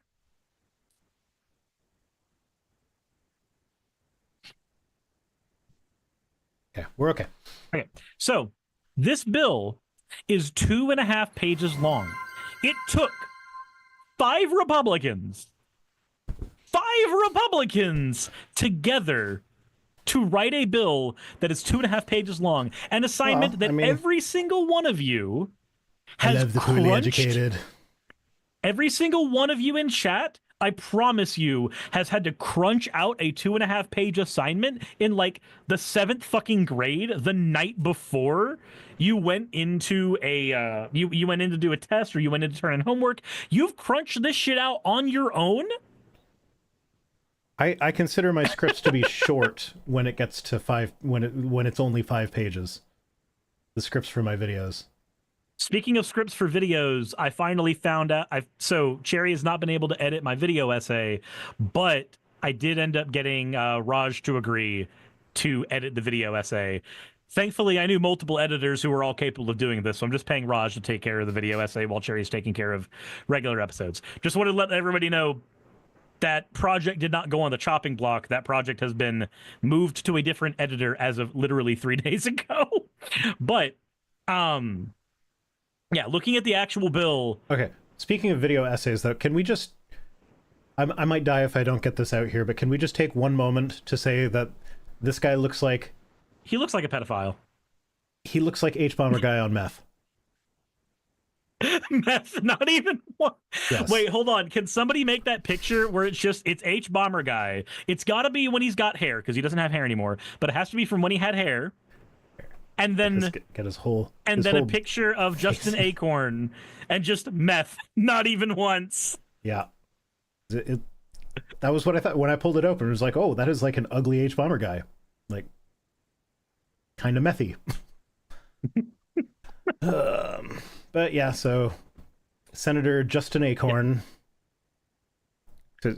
Really got to get better representation from Justins out there. Reading the bill says that an adult with acute mental illness means the adult who has the mental illness is in serious... Oh, this is actually really bad. Means that an adult who has a mental illness that is serious enough to require prompt intervention. So he wants to be able to label people as having Trump derangement syndrome, and that this requires intervention from a professional, not just a, haha, we can point fingers at something. What are the diagnostic criteria? Let's see here. Did they even think to set that out? Mental illness means Trump derangement syndrome or an organic disorder of the brain or a clinically significant disorder. Not the definition of a mental illness. What are the diagnostic criteria for this specific? Yeah, I'm trying to find illness? where in this bill that it is. Here we go. Let's see here. Okay, for the purposes of case management and community services, a person with serious and persistent mental illness means a person who has mental illness meets at least one of the following criteria. Is diagnosed with schizophrenia, indicant of impairment of functioning, has written opinion from a mental health professional. Okay, so this is just all the basic criterion we normally would use. Okay, here we go. Okay, it's in subsection 28. Trump derangement syndrome means the acute onset of paranoia in otherwise normal persons that is in reaction to the policies and presidencies of President Donald J. Trump. Symptoms include Trump-induced general hysteria, which produces an inability to distinguish between legitimate policy differences, and signs of psychotic pathology in President Trump's behavior. This may be expressed by verbal expressions of intense hostility towards President Donald J. Trump. So just saying bad things about the president is one of the diagnosing criteria. Mm-hmm. Overt acts of aggression and violence against anybody supporting President Trump doesn't actually give a definition on what overt acts of aggression or violence would be here. And then it's got another subsection on mental illness again. Less than this is pointing out that you keep saying Jonald. Jonald Day Brumpf. I don't know. Something like that. And Lady Badash says hashtag yes all Justins.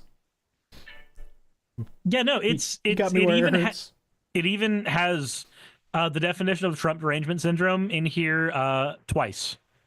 It's in here twice. It's not even actually 2.5 pages long. It's 2 pages long with repeating information, because it wants to amend the Minnesota statutes, and it wants to amend 2 Minnesota statutes by adding the exact same subdivision both. So this is actually just a 2-page assignment. I'm sorry, not even 2.5 pages. I don't mean to be that guy, but I think you mean statutes with a T. Let's see here. You don't amend statues, you amend statutes. The tornado amended some statues. Yes, it did. Yeah, no, you're right. It is statutes. I don't know why I'm forgetting the T. Probably, you know what? I must be a low T individual. That must be the reason. So the first time you said it, I just assumed you were like kind of slurring through it because you kind of mixed up Donald Trump's name a few times. And I get it. You're reading other people's words, so it's not how you would naturally talk. So it's like I was being forgiving, but then you said it twice. I'm like, And I can't abide saying things wrong. You can't abide saying things wrong? No. I don't even know if I'm pronouncing GOP pedophiles Justin Acorn right. So, yeah. Yeah. Well, what the interesting thing here is that the GOP are actually calling for him to resign. Good. Like, they didn't do that with Gates.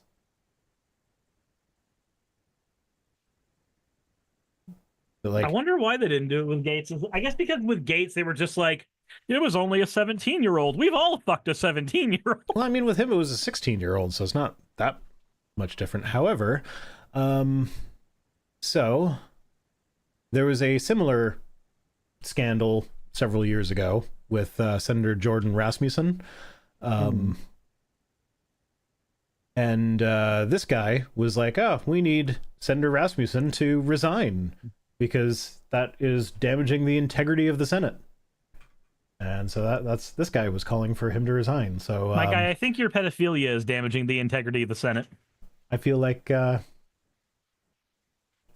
he's going to resign because he's got the integrity that he said that other people should have. You would have to, right? If he's not going to be a hypocrite, you know, because the GOP really doesn't like hypocrisy, right? You'd think that. You would really think that. Asina Salan says pedantic Rhino does a pedantic. You know what? I'm gonna come out and say it. So everybody who listen, I have referenced the Puzzle and Thunderstorm podcasts enough to, like, you guys know that I listen to them. It drives me fucking nuts when No Illusions, who is a self-described pedant who gets bothered by people getting little things that don't actually matter that much wrong, drives me fucking nuts every time he says acrost. There is no T on the end of the word across. It is not acrost. It is just across. Yeah? That's the other word. That's it. Oh, is that another one that you... That was the one I've been trying to remember. Okay. Apparently. This goes back to our conversation a while ago about I seen it. I seen this. I seen that. And how she thought that was a Niagara or Ontario thing. Apparently acrost was the other one that she couldn't think of. And the fact that Noah does it and he's from Georgia means that it's probably not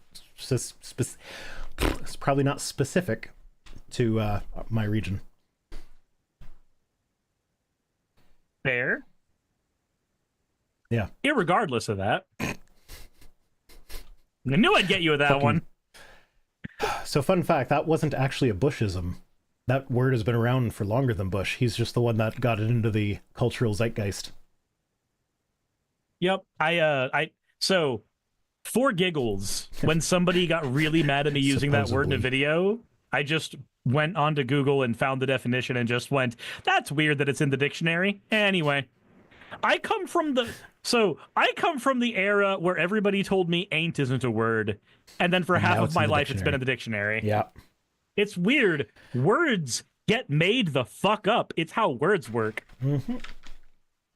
Yeah, turns out the random sounds that I make with my mouth hole have no inherent meaning. Mm-hmm. Anyway, so yeah, that's it for news. Only 5 items today. Republican kitty diddlers. Yeah. So now, was I? Okay. Yeah, there we go. We're coming back to Canada for our first tweet.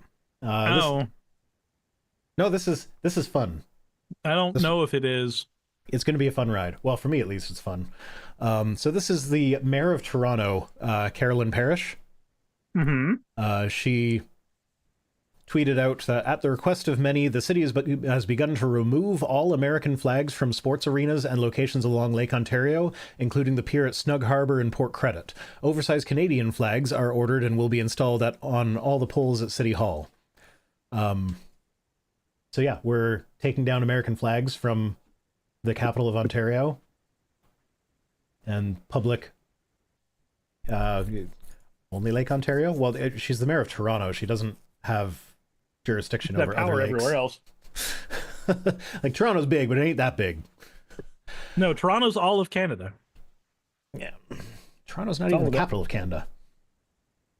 But yeah, so I saw that and I was like, oh, good on you. That's good. I like that. That's a good, like, it doesn't actually do any harm, but it's like a symbolic, like, don't fuck with us sort of thing. Why did y'all have American flags at all? Well, we're allies. We have flags of other nations on our shit too. So funny you should ask that, because I went into the replies here, and the first one I saw was, "Pardon my ignorance, but why were there American flags there in the first place?" To which Mayor Parrish responded, "Good question. We have a lot of boaters that come into Port Credit during the summer season. The flags were to welcome our former good neighbors." I love that she called them former good neighbors. Our former good neighbors.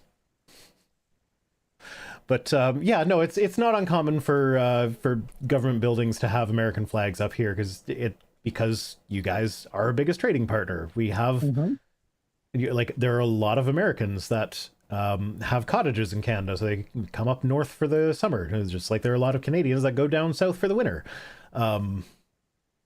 So yeah, no, there are reasons to have American flags. I think specifically at Toronto's town hall, they have a bunch of flags there, and they usually it's usually almost like a United Nations thing where it's like several different types of flags. Let me just see if I can pull up a picture quickly.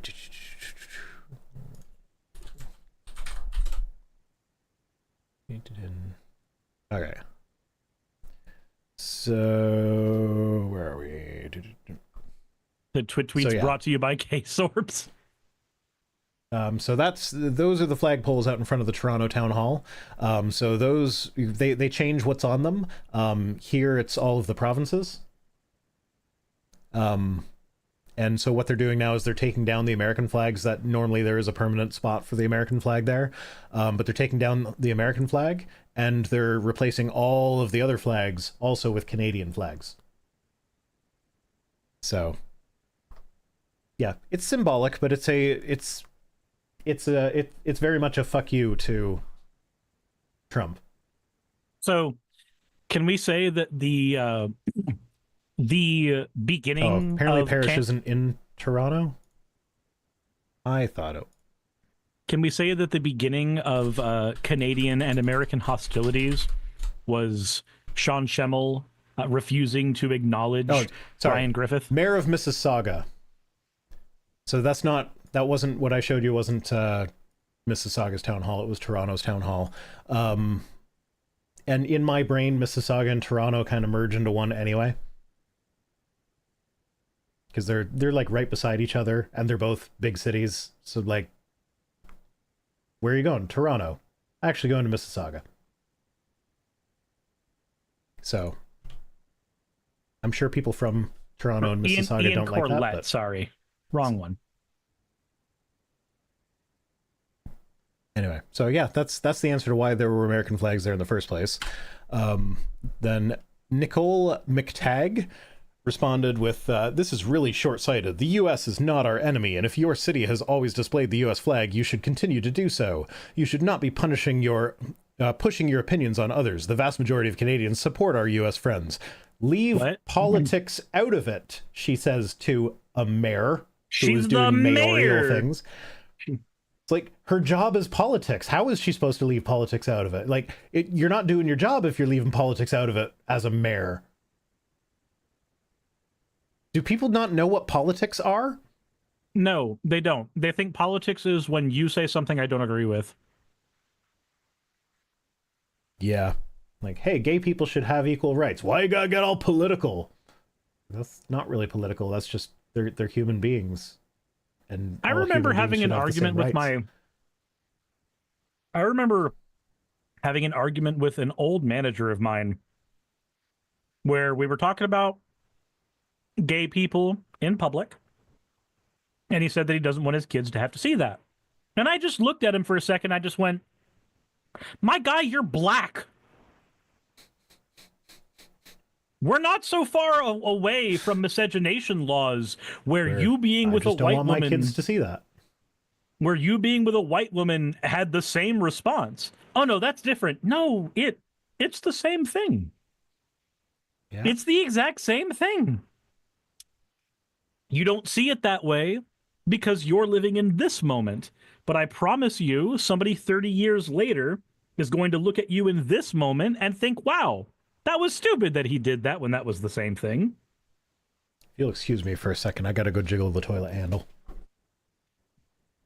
I can't excuse you. You can't jiggle any toilet handle. That's not a thing you get to do. But now that we know that he's going to go pee, we can articulate how his peeing is going to be. Paige says, I don't know, there's kind of an expectation that local politics is supposed to be nonpartisan. No, and shut the fuck up. No, it was my bad. Toilet wasn't running. Kid downstairs just showered. I'm not saying that just to be mean, Paige. I'm saying, doing the devil's advocate, I don't know. People just assume that local politics will be nonpartisan. No, the fuck they don't. No, they don't. I say this as somebody who goes to my local Democratic meetings, and I promise you, trying to get people who are Democrats in various stages of government to do their job, and then those people saying, I'm not going to be here for the Democrats, I'm going to be here for all of whatever county I'm in. You need to reach across the aisle. That's fucking window dressing.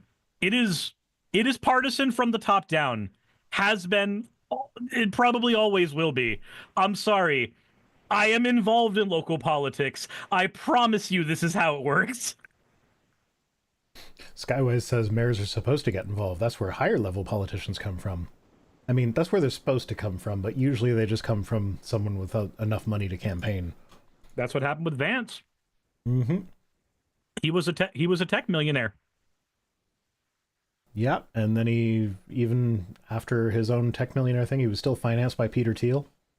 Mm-hmm. Olivia Williams, subscribed for 9 months, says, back, like and share. Thank you, Olivia. What am I eating? I am eating vegan beef jerky. I finally found that brand that I liked. It's Noble Jerky. It's not, like, as with all vegetarian replacement foods, this is not a replacement for beef jerky. Like, if I want beef jerky, I will not go for this. But it is good, and I like it. So, I will say, that's the thing. I wish the vegetarian replacement foods didn't try to be other things. Just be your own thing. Vegetables can be good. Like, you don't need to pretend to be meat to be good.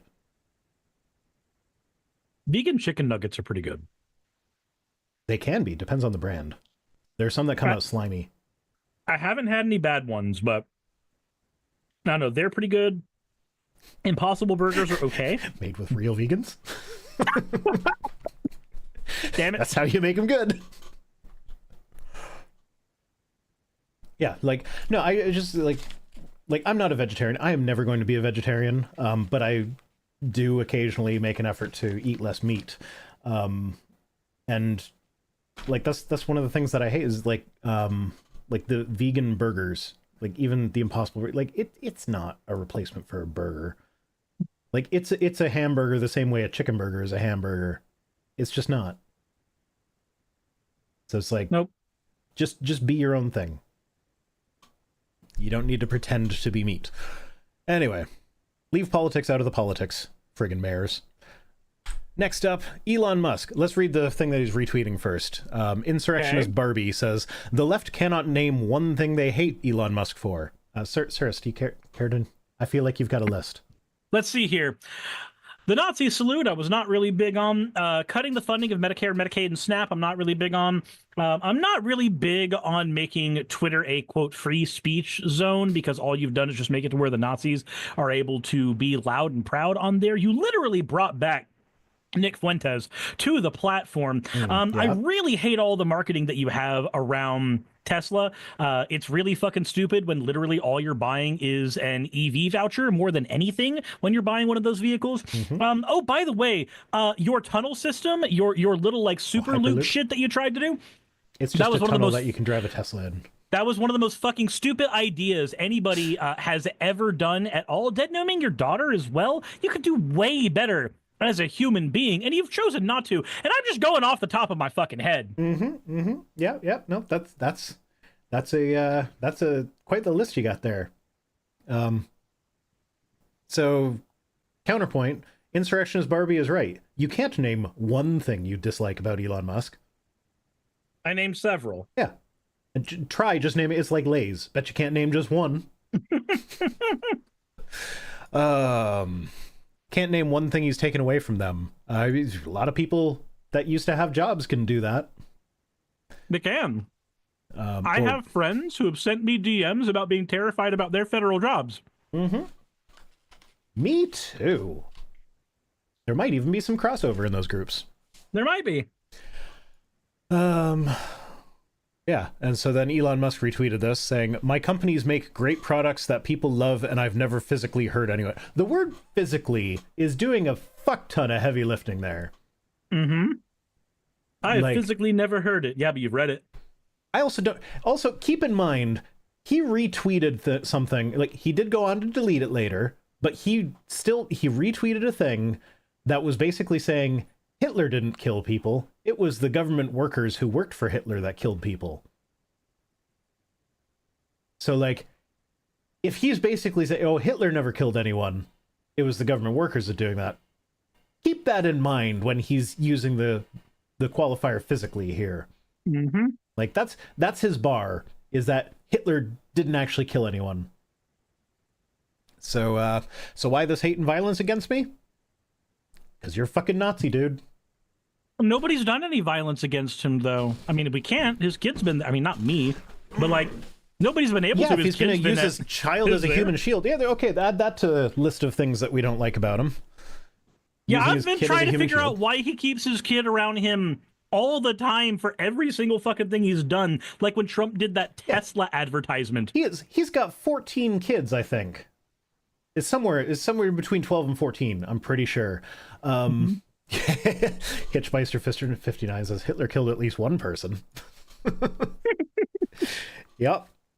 But yeah, no, I don't think I had ever seen a picture of him with any of his children ever until suddenly Trump had an assassination attempt against him, and then suddenly his youngest child is all over his shoulders all the time. I thought it wasn't until the CEO. What do you mean the CEO? Oh, the Luigi. Like, I don't think it was the Trump assassination that started it, because I didn't notice him bringing the kid everywhere until it might have been. There are so many scandals that happen so rapidly now that like the timelines are all skewed in my brain, so I might have that wrong. That's fair. Your brain is working like the Dragon Ball timeline right now. I do not get that reference. You know what though? Again, this is why I don't drink on stream anymore. I don't remember if I covered this last week. Well, covered. It's not something to cover, but I've started watching Avatar. Last Airbender? Not the movie. Yeah, are you watching Last Airbender, or are you watching Legend of Korra? Whichever one is the cartoon that was like the original. Right, that is Last Airbender and Legend of Korra. Is the main character a girl or a bald kid? Both? Okay, then it's Last Airbender. Okay. Because that's Aang and Katara. Yep. Okay, cool. Yeah. Fucking fantastic show. You will probably enjoy Legend of Korra more when you get to that. Okay, sure. I don't know. I was just saying, like, I have watched the Netflix version. I haven't watched the whole thing. But just from what I've seen of like the two of them side by side, it's like there was a lot of bad acting in the Netflix one that I was willing to forgive, because like you can have a great actor with a bad director, you're going to get bad acting. And so I just kind of, because everybody was a bad actor in it, I'm just like, okay, it's probably just the director. But now that I'm watching like the actual cartoon or whatever, it's like, you know what? This show is just, it's charming in a way that the grown up, like, is supposed to be all like grown up and gritty and more serious or whatever. And it's just like, but what if I just want a charming show? It's like your protagonist is a child who, in the live action version, several times he bemoans the fact that he wishes he could just be goofing off with his friends and playing around and being a child and being silly. Yeah, but in actual Avatar, he just fucking does it. In the show, he doesn't say, I want to goof off. You just see him goof off. So it's like, it's my cabbages. I get that reference now. So I did laugh when he came back in the other city. Like, I wasn't expecting that. So Airbender is very much it's a Star Wars style story. The Empire has taken over and we need to deal with the Empire. It's very much a story like that. It's really fun. Once you get to Korra, Korra's generally considered not the better show because it's not written as well or as tightly. They didn't know if they were going to get extra seasons, so they didn't write like a whole show out. They wrote a season out and they were like, yeah, we'll bookend it and hope for the best. But in Korra, you deal with a fuck ton of political fallout that happens because of the events of Airbender. And it deals with things like immigrants. It deals with police brutality. It deals with when is it okay to riot. It deals with the goal of celebrities when it comes to social revolutions. Like, it deals with a fuck ton of hard shit that is really nice. So I also think, like, as much as the live action one is trying to be more gritty and realistic and aimed at adults or whatever, I feel like the cartoon actually trusts you to figure things out more. Yeah, the cartoon respects you as a viewer. Yeah. Whereas, like, the Netflix show is, well, I mean, they're going with the Netflix, like, this is an actual official Netflix policy, is that you're supposed to write your shows with the assumption that it's going to be viewed on a second screen. So, like, you have to over-explain everything, and you have to do that multiple times because the person playing Candy Crush might have missed it the first time. And so that is probably why it was written the way it was. But it sucks. Like I don't know.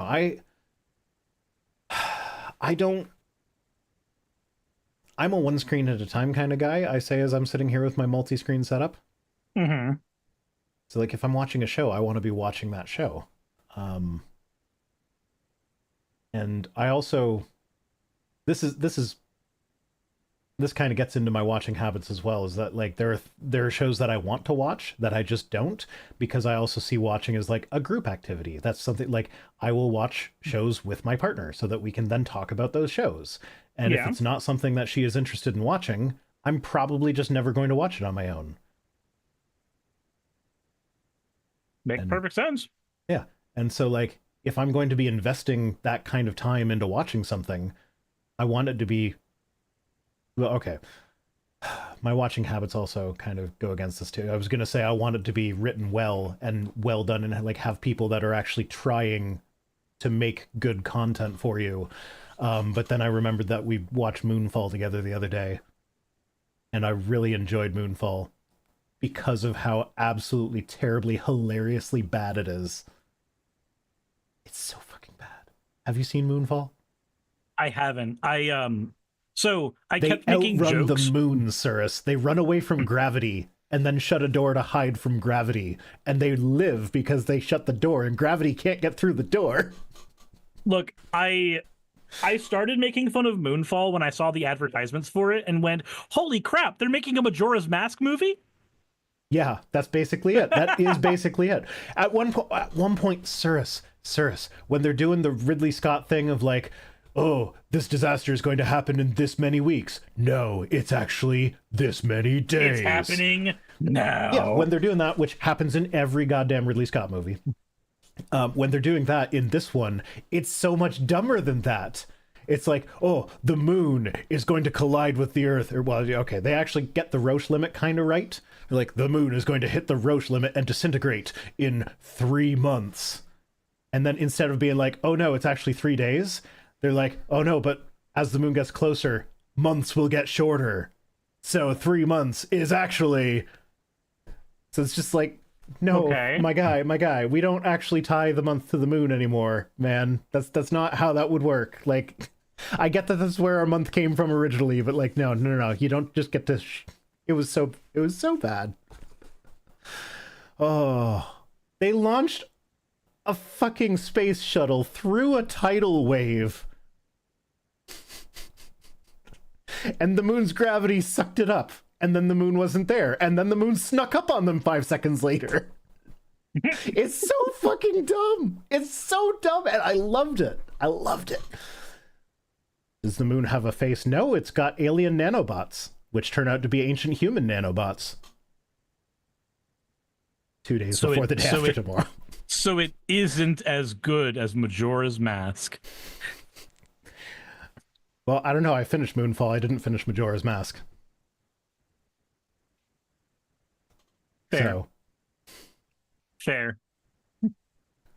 No, not Nanomachine's son. Nanomachine's Sonny, because the main character's son is literally named Sonny.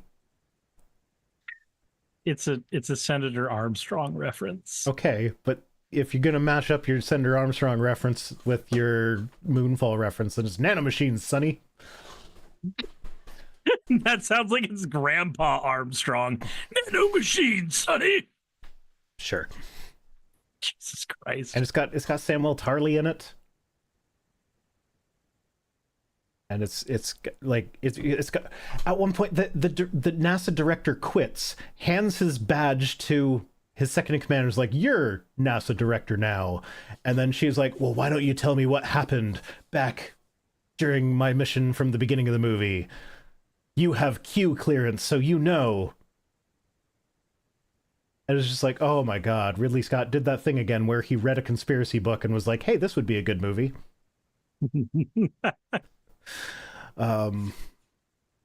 Where is Moonfall streaming? I'm pretty sure you can like rent it on any of the major platforms. It comes free if you have Amazon Prime. It comes free with Amazon Prime, but I'm not going to recommend Amazon Prime at the moment. So, I knew a paleontologist named Sonny when I was a kid. Yeah, well, I know of I think he's a geologist named Flint Dibble, and that is my favorite name. Flint Dibble. No, he's an archaeologist. An archaeologist named Flint Dibble, and he wears an Indiana Jones hat. And it's great. And he kicked the shit out of Graham Hancock on the Joe Rogan show. Graham Hancock, if you are unfamiliar, he's one of these conspiracy theorist guys who is like, "Oh, Noah's flood was based on a real event, and that's how we know Atlantis was a real place." What? Yeah, that's. And of course, Graham Joe Hancock. Rogan's gonna do the thing where he just nods his head and goes, "Yeah, Oh, that's amazing. Jesus Christ. that's so cool." Jamie, can you Google that? Yeah. So that was one of the few times when like someone actually came on to correct the record. But yeah. Anyway. Elon says that he's a deadly threat to the woke mind parasite and the humans it controls. Which, remember, he's talking about his daughter when he says that. Yep. Because that is literally woke mind virus are the words that he used to describe how his daughter became trans. Yep, I lost my daughter to the woke mind virus. Yeah, so that's literally him describing his daughter right there. Like, I'm sorry your daughter came out as trans. Like, I'm sorry, my guy. That must have been so hard for you. Okay, Fennec is trying to get my attention with this thing. Elon Musk's trans daughter says parents use sex-selective IVF.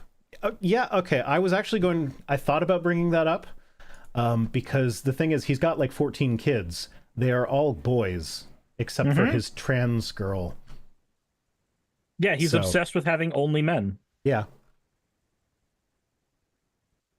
Yeah, so I didn't know that was a thing that she said. But I had seen that speculated about, and it made sense to me, because those are some wild odds. You get 14 heads in a row. It's not impossible, but it's certainly not likely.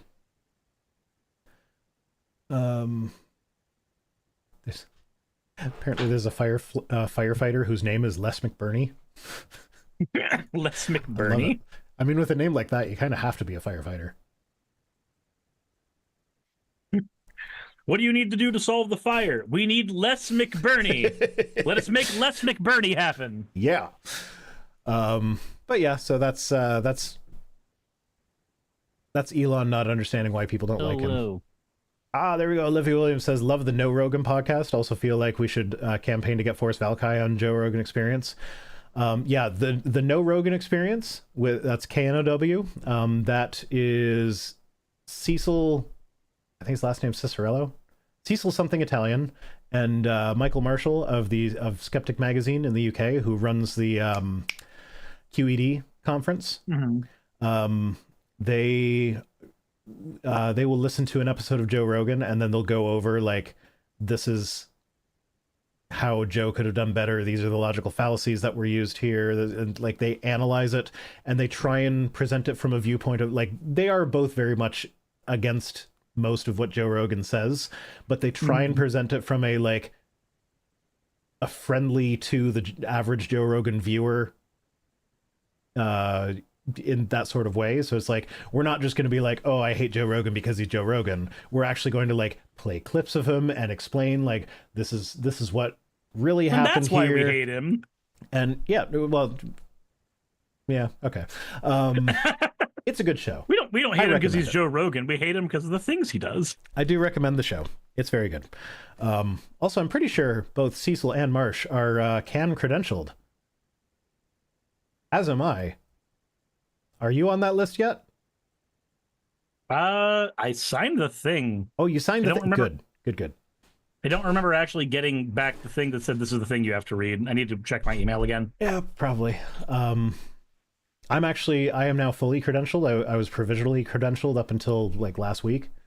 But the provisionally has been dropped. So there, I made it through the whole credentialing process before you even got the provisional. Look. So I win the race. Much like with masturbating, it's not a race. Okay. But what if it is, though? Made that mistake with my first girlfriend. Masturbating? No, thinking of it as a race. You specifically said masturbating was not a race. Yes. I'm like, sometimes masturbating is a race. So I only got so much time before people get home. Okay, we haven't had my big goofy winter hat in a while, so... Oh, that's why, because it doesn't fit over the friggin' headphones. There we go. My head has a boner. That's... okay. Fair enough. When I say I'm gonna face fuck you... It's with your head. That's Sure. not face fucking, that's... Okay. Head shoving. Something like that. Dark Excalibur says credentialed for what? The Creator Accountability Network. Basically, a bunch of creators have gotten together and been like, hey, we want our audience to feel like they're safe.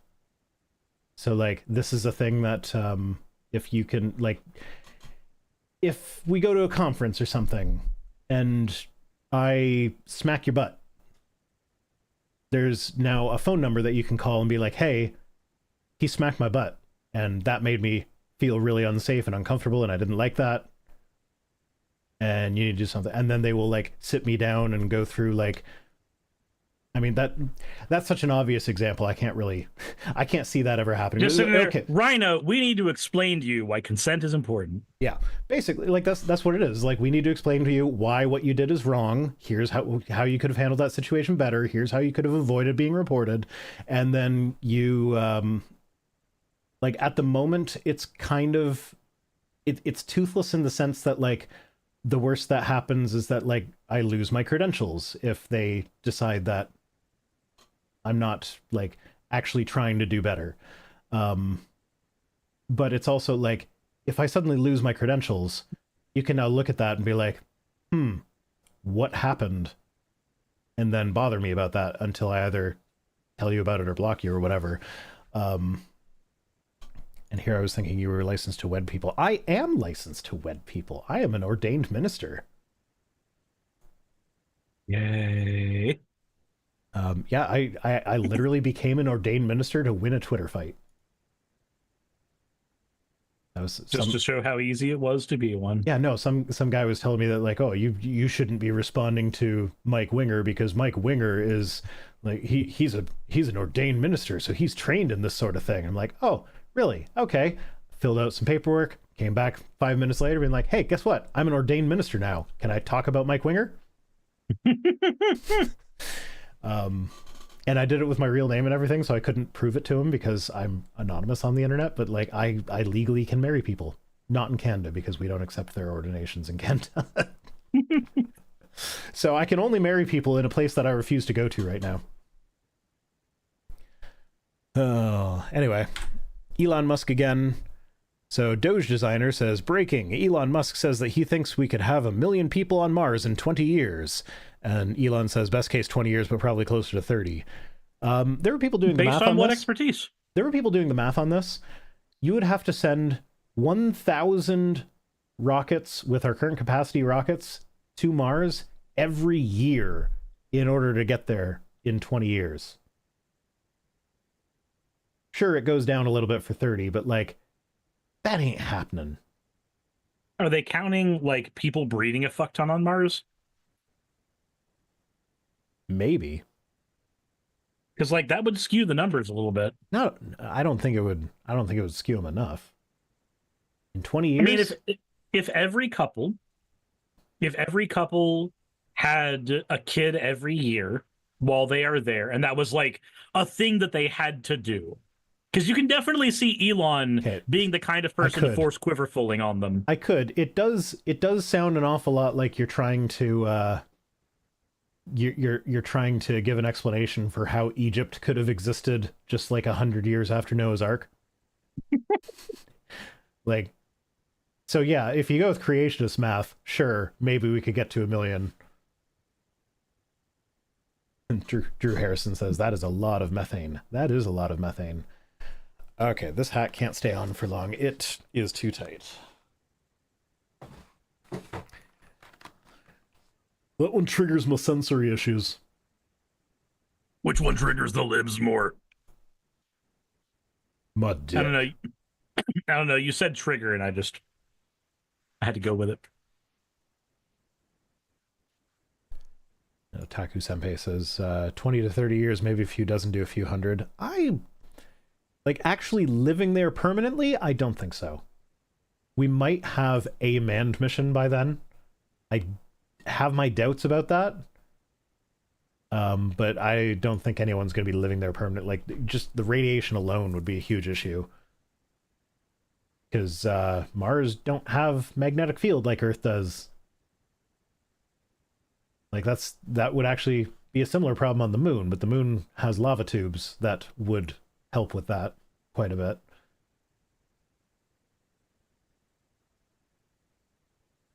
Dig underground and lives like moles. I am now picturing the guy from that Atlantis movie that Disney did. Oh, the guy who operated the heavy machinery? Digger guy. Yeah. I used to have his toy for McDonald's. That was a fun movie. Again, bad movie, but like in a fun way. I don't think I even think it's a bad movie. There's too many characters that you just, and there's the tone shifts are crazy. Like, it goes from literally, we're doing a memorial service for the hundreds of people that just died as we got to this point in our expedition, and it cuts from that to Milo playing with the horn on a car. I'm like, that is a wild tone shift, man. And like, he comes across as a bit of a psychopath in there, like, oh yeah, I don't care that hundreds of people just died. Horn. I guess I could see it, but I don't know. I've always had a fun time with that movie when I've watched it. Yeah, no, I'm not saying it's not a fun movie. I'm just saying that as far as like movie structures go, it ain't great. It could be a lot better. That is a movie that I think could actually do well with a remake. If Disney really wants to remake something, because it's a good solid movie. It's got the core of a good movie in it, but there are a few things that they botched, and if they did them properly, it'd be amazing. Anyway, yeah, Elon is delusional. This is another... Actually, you know what? The main reason I think this is not going to happen is because Elon said it would. Because, like, full self-driving has always been a year away, since 2014. And despite having released a thing that they call full self-driving, it isn't, as we talked about earlier. Yeah, why do they keep remaking popular movies instead of remaking disappointing movies to make them good? Treasure Planet. Treasure Planet was not a disappointing movie, though. That was a fucking fantastic film. It was a fantastic movie, but fuck Ben. Remake it without Ben, or at least tone Ben down a little. I did not like Ben, but I did like Treasure Planet. Ben feels very much like, and granted, I don't hate Ben at all. But he does feel like the generic Pixar toy more than anything. You know, like, did you see the Buzz Lightyear movie that came out recently? Yeah, with the cat.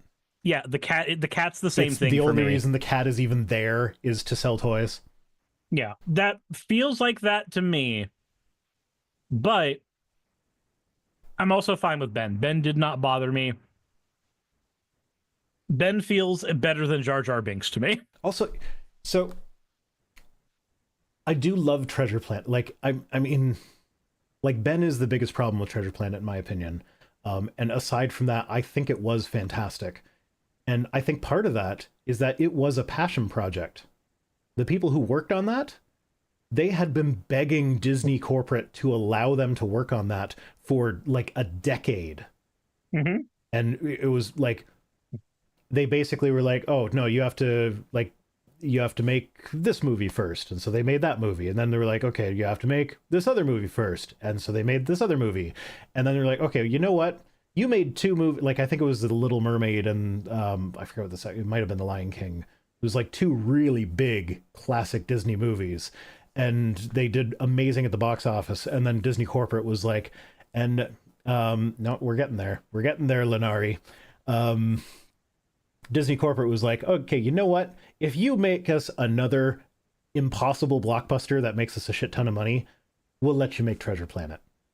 And then they made Hercules, which bombed at the box office, but like not terribly bombed.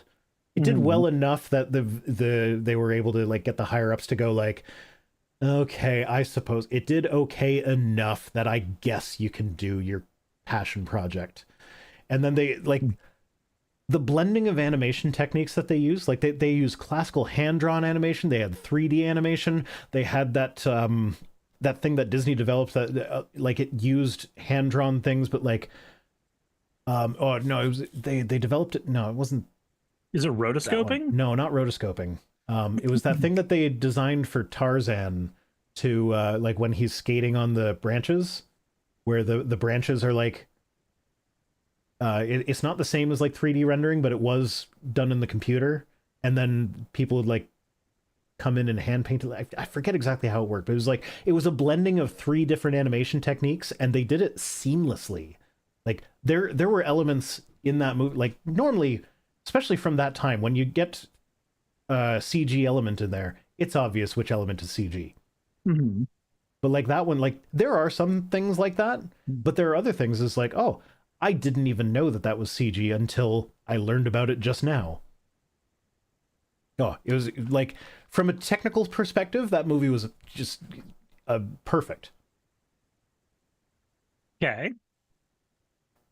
I don't know. Where were we? Yeah, we were talking about Elon said a thing. About Elon Musk. Elon said a thing, therefore it must be false, because that's how Elon works. Eric Hovind, getting some classics in here, says, every single cell in your body is more complex than all of New York City. Behold the biomechanical pathways in a single cell. Inside just one cell, you'll find information processing systems, molecular machines, self-repair mechanisms, and precision-engineered logistics, far more intricate than New York City's subway, electrical grid, water system, and food supply chain combined. And yet we're supposed to believe this built itself by accident? Believing in evolution isn't just intellectually dishonest, it's willingly ignorant. Romans 1:20 says it best. They are without excuse. The complexity of life screams design. Open your eyes. Has Eric ever heard the phrase Rome wasn't built in a day? No, I don't think he's ever cared to. Because granted, he's definitely heard the phrase, but I don't think he's ever figured out why it's said. Like, comparing a cell to a city is actually a perfect example of evolution. Because New York City, as it is today, was not just plunked down fully formed. It slowly evolved over time, and it changed drastically during that process. And a lot of those changes were not planned with like what it would become in the future in mind. They were just doing the best that they could at the time. So like cities are kind of great analogies for how these complex interconnected systems can develop without there being an overarching design. So, yeah, good job, Eric. But also, what I like here is he's bringing up Romans 1:20. Fun fact about Romans chapter 1, it's a rhetorical trap. So if you look at the context that Paul is writing in, he's writing to Jewish Christians in first century Rome. And Romans 1 is written very much in the style of a Jewish polemic against pagans. It's like there's some of the wisdom literature has some of the exact same linguistic flares and word choices and stuff like that. So Paul is very intently writing literature that he knows that they're going to be familiar with and get them nodding along with, the pagan's bad. Yeah, I agree. Pagans bad. Pagans are bad. And then Romans chapter 2, verse 1 immediately is a rug pull. That's like, hey, and guess what? Because you agreed with chapter 1, you're just as fucking bad as those people are. You are just as bad as them. How dare you pass judgment on them? That is God's thing. It is not your job to judge these people. And you are just as bad as them for doing it. So, like, the fact that Christians are so happy to use Romans 1 against atheists, when its just entire rhetorical point is to be a rug pull. Yes, the entire point of that is you're just as bad as the people that you are condemning with this.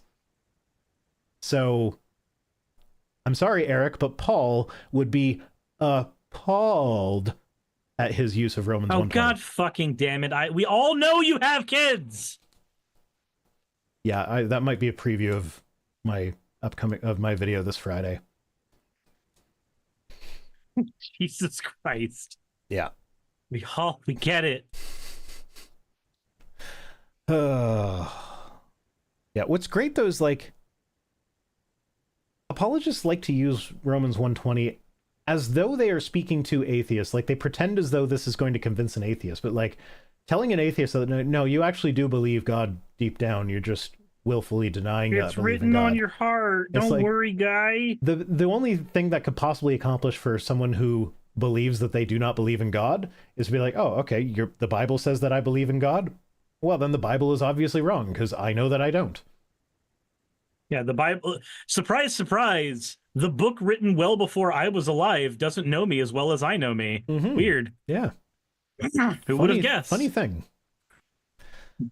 Yeah. And JD Vance News. Why do people write breaking at the beginning of a tweet? Like breaking. Should Caroline Levitt and Pam Bondi continue wearing the cross in public? Like, that's not breaking. That's, I have a question for you. I mean, I have used breaking at the beginning of my tweets ironically to because it's make a funny it a little joke. Bit funny. But, like, these people are unironically being like, breaking. Should they wear a cross? You're like, I don't fucking care. Let them wear a cross if they want. I mean, it's making Christianity look bad by association.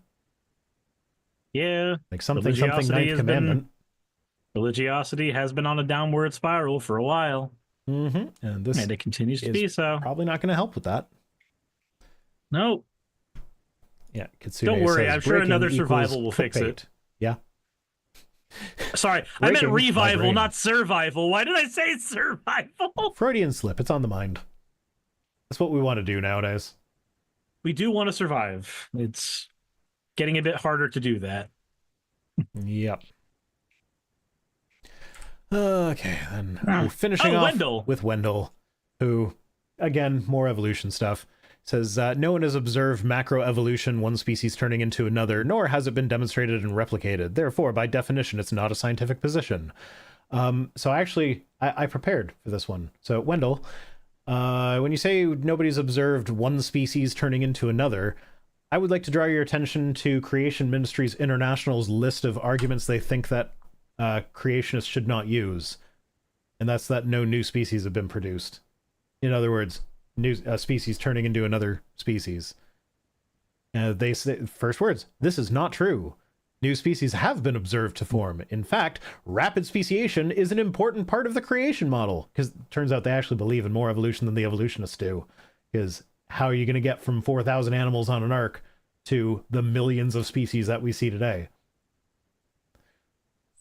But then they say this is speciation within the kind and involves no new genetic information. See Q&A speciation, fixity of species. No scientist uses the word kind. No. I do love, though, fixity of species was actually taught by Darwin's anti-biblical mentor, Charles Lyell. Charles Lyell was a devoted Christian. Arguably, he believed in Noah's flood. He certainly included an explanation for how Noah's flood could leave no trace in the geologic record in his book on the geologic record that all these creationists will hold up and be like, this was him trying to disprove the Bible. It's like, no, read the 4th edition. He had a whole paragraph explaining that the flood must have been so gentle as to not leave any clue. And he used the Bible to prove that. He said, an olive tree survived the flood. It had to have been gentle. A worldwide torrentious flood that these flood geologists are claiming happened would not have allowed an olive tree to survive. So an olive tree surviving means that there would be no record of it in the geologic column. Ergo, we can believe in a flood and accept geology. So, yeah, no, he was trying to harmonize the science and the Bible. He's one of the most maligned scientists in history from creationists. And yet, he was on their side the whole time. It wasn't like firmly on their side. Like, he definitely believed in old ages. Compared to how they try to. And it is unclear whether or not he actually accepted his hypothesis about the flood, but he was open to it, is my point. He published a book with an argument in its favor. Like, he wasn't an ardent defender of the flood, but he was not trying to dismantle it. He tried to throw creationists a bone, being like, hey, all this shit that I'm observing with old ages and crap, and like how rock layers form, it's all undeniable. But if you want to believe in a flood, here's a way you can believe in a flood. So it's not science's fault that creationists refuse to read the books that they claim to have read, which I think includes the Bible, actually. Oftentimes it kind of does, if your Romans 1 conversation has anything to do with what we're dealing with right now. Yeah. I mean, not specifically, but Wendell didn't. It's the same idea. Wendell didn't bring it up this time, but I'm sure he has in the past. So, yeah, that is it. Where's my button? There we are. That's it for the tweets. That's it for the tweets. It's all done. It's all ogre now. It's only just beginning, unfortunately. It's all Jover now. Mm-hmm. All right. So, are you streaming after this? Yes, I am. I will be rating you then. Yay! I appreciate it. People watching my stream. Yeah, even though one of the things I was going to be covering, we ended up covering here instead. Yeah, well, you can cover it again. Right. Yeah, there will probably be somebody for it. As always, fuck off.